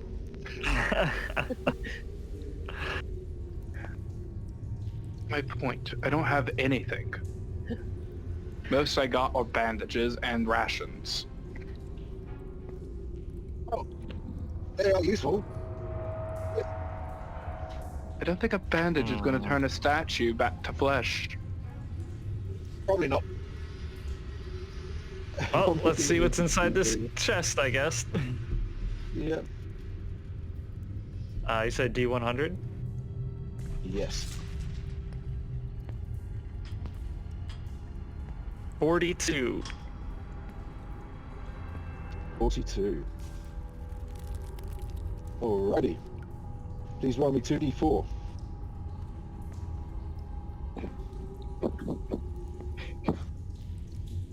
A 1 and a 4 for a total of 5. You find 5 paintings of Medusas, all worth 250 gold each. In various poses. Also, roll me 66, please.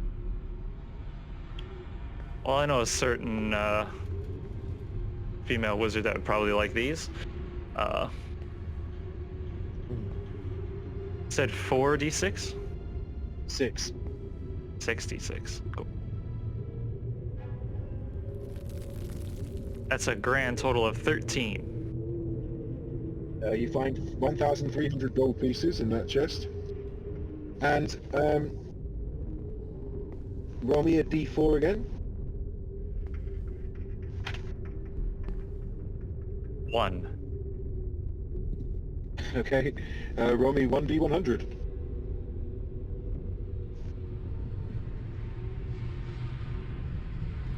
$91. You find a lantern of revealing for undead. Oh, I have one of these already.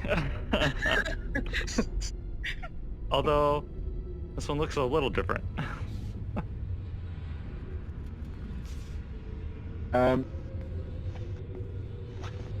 Cool. You notice that the, as you're down there, the halfling's bag looks very similar to a bag of holding.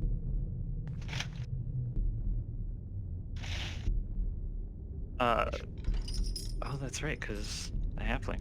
Okay, so I'm gonna rummage through whatever the halfling did the staff crumble also? No, the staff is there. Pick that up, and I'm gonna rummage through whatever it's got. Okay. So, Is there anywhere more dark can look? Yeah, you can assist. So one of you can roll investigation with advantage. Investigation. Are you better at investigating than I am? I have a +2 to it. Oh, I got a +4.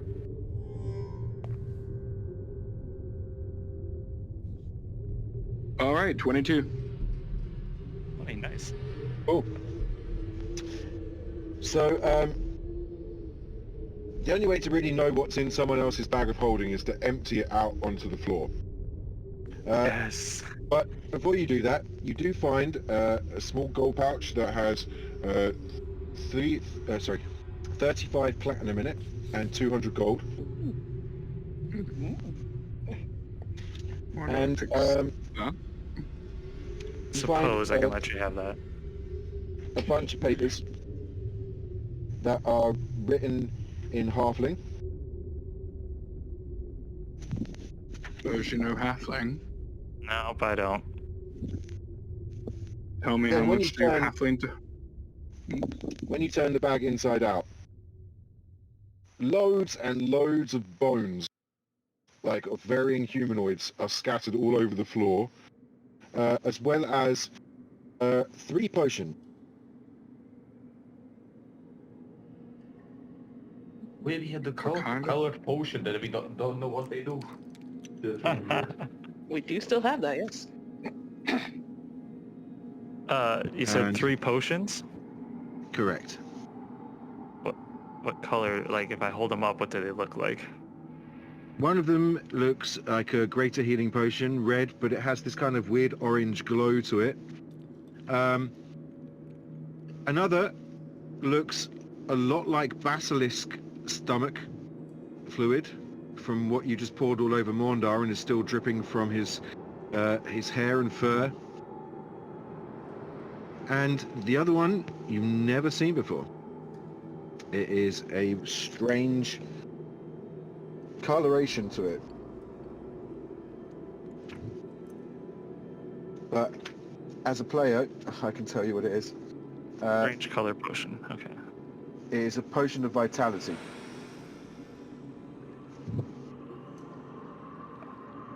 It's writing all this down at the moment.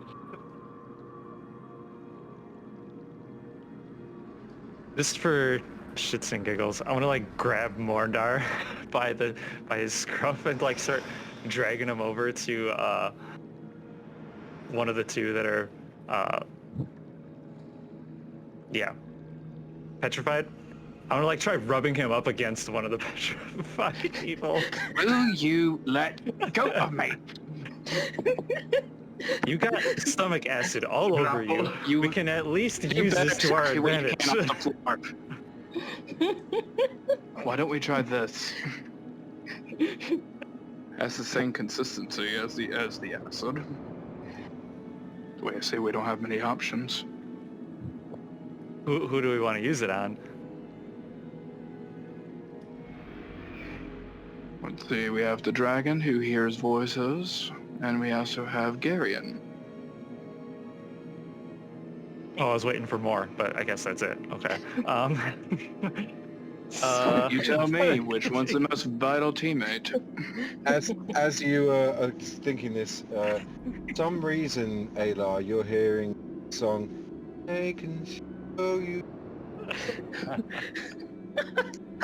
and you just seem to like look over to Ro and just see the beard there, and then you just absently-minded stroke yours. Yeah.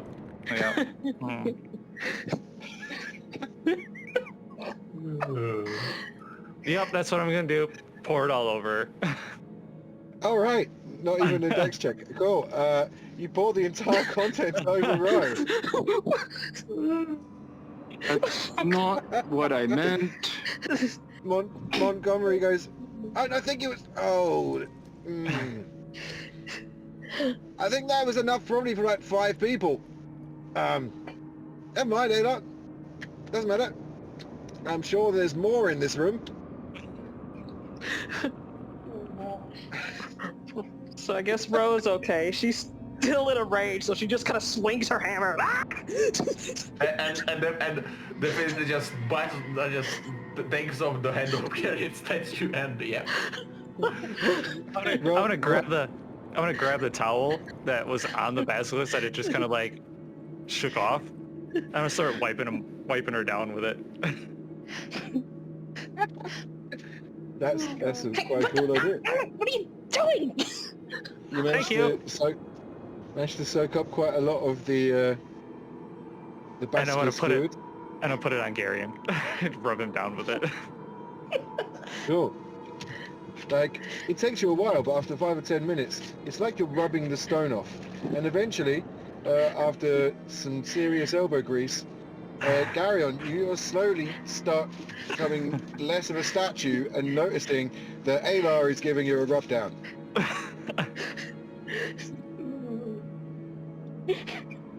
After a brief moment, I'll just hand him the cloth and be like, here you go. He just like glares at you. Like a really freaking intensively. You're welcome. You hear a whole new world again. You know what? I'm gonna just kind of like to continue, Aylar, and draw me a wisdom saving throw. I'm so wasting spell slot on this. A 14.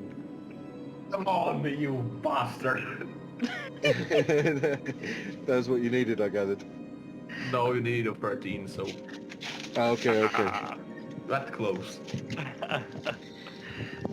So... And with the party all back together again and no longer statues within this room of statues, I think that's where we'll finish it today. Oh, I guess there is one more thing that that I was amazing. wanted to do, Asmo, if you probably know what I'm talking about, but this was a campaign that there was not much of space in this session, so should I do it now? Yeah. Alright. So, I guess, Ayla, after handing Garion the statue, after Garion the dollar, you feel something in your head and you hear a voice. And you That's hear, nothing new. yeah. In case it sounds pretty tired, and you hear, in case we never meet again, know that I will remember you and the others. Try to stay alive and hope, and hope that one day we will both find a home. And that's the end. That's everything. You know that is a sending spell sent from Zonathar. You can reply to that message. Jeez. Okay. I'm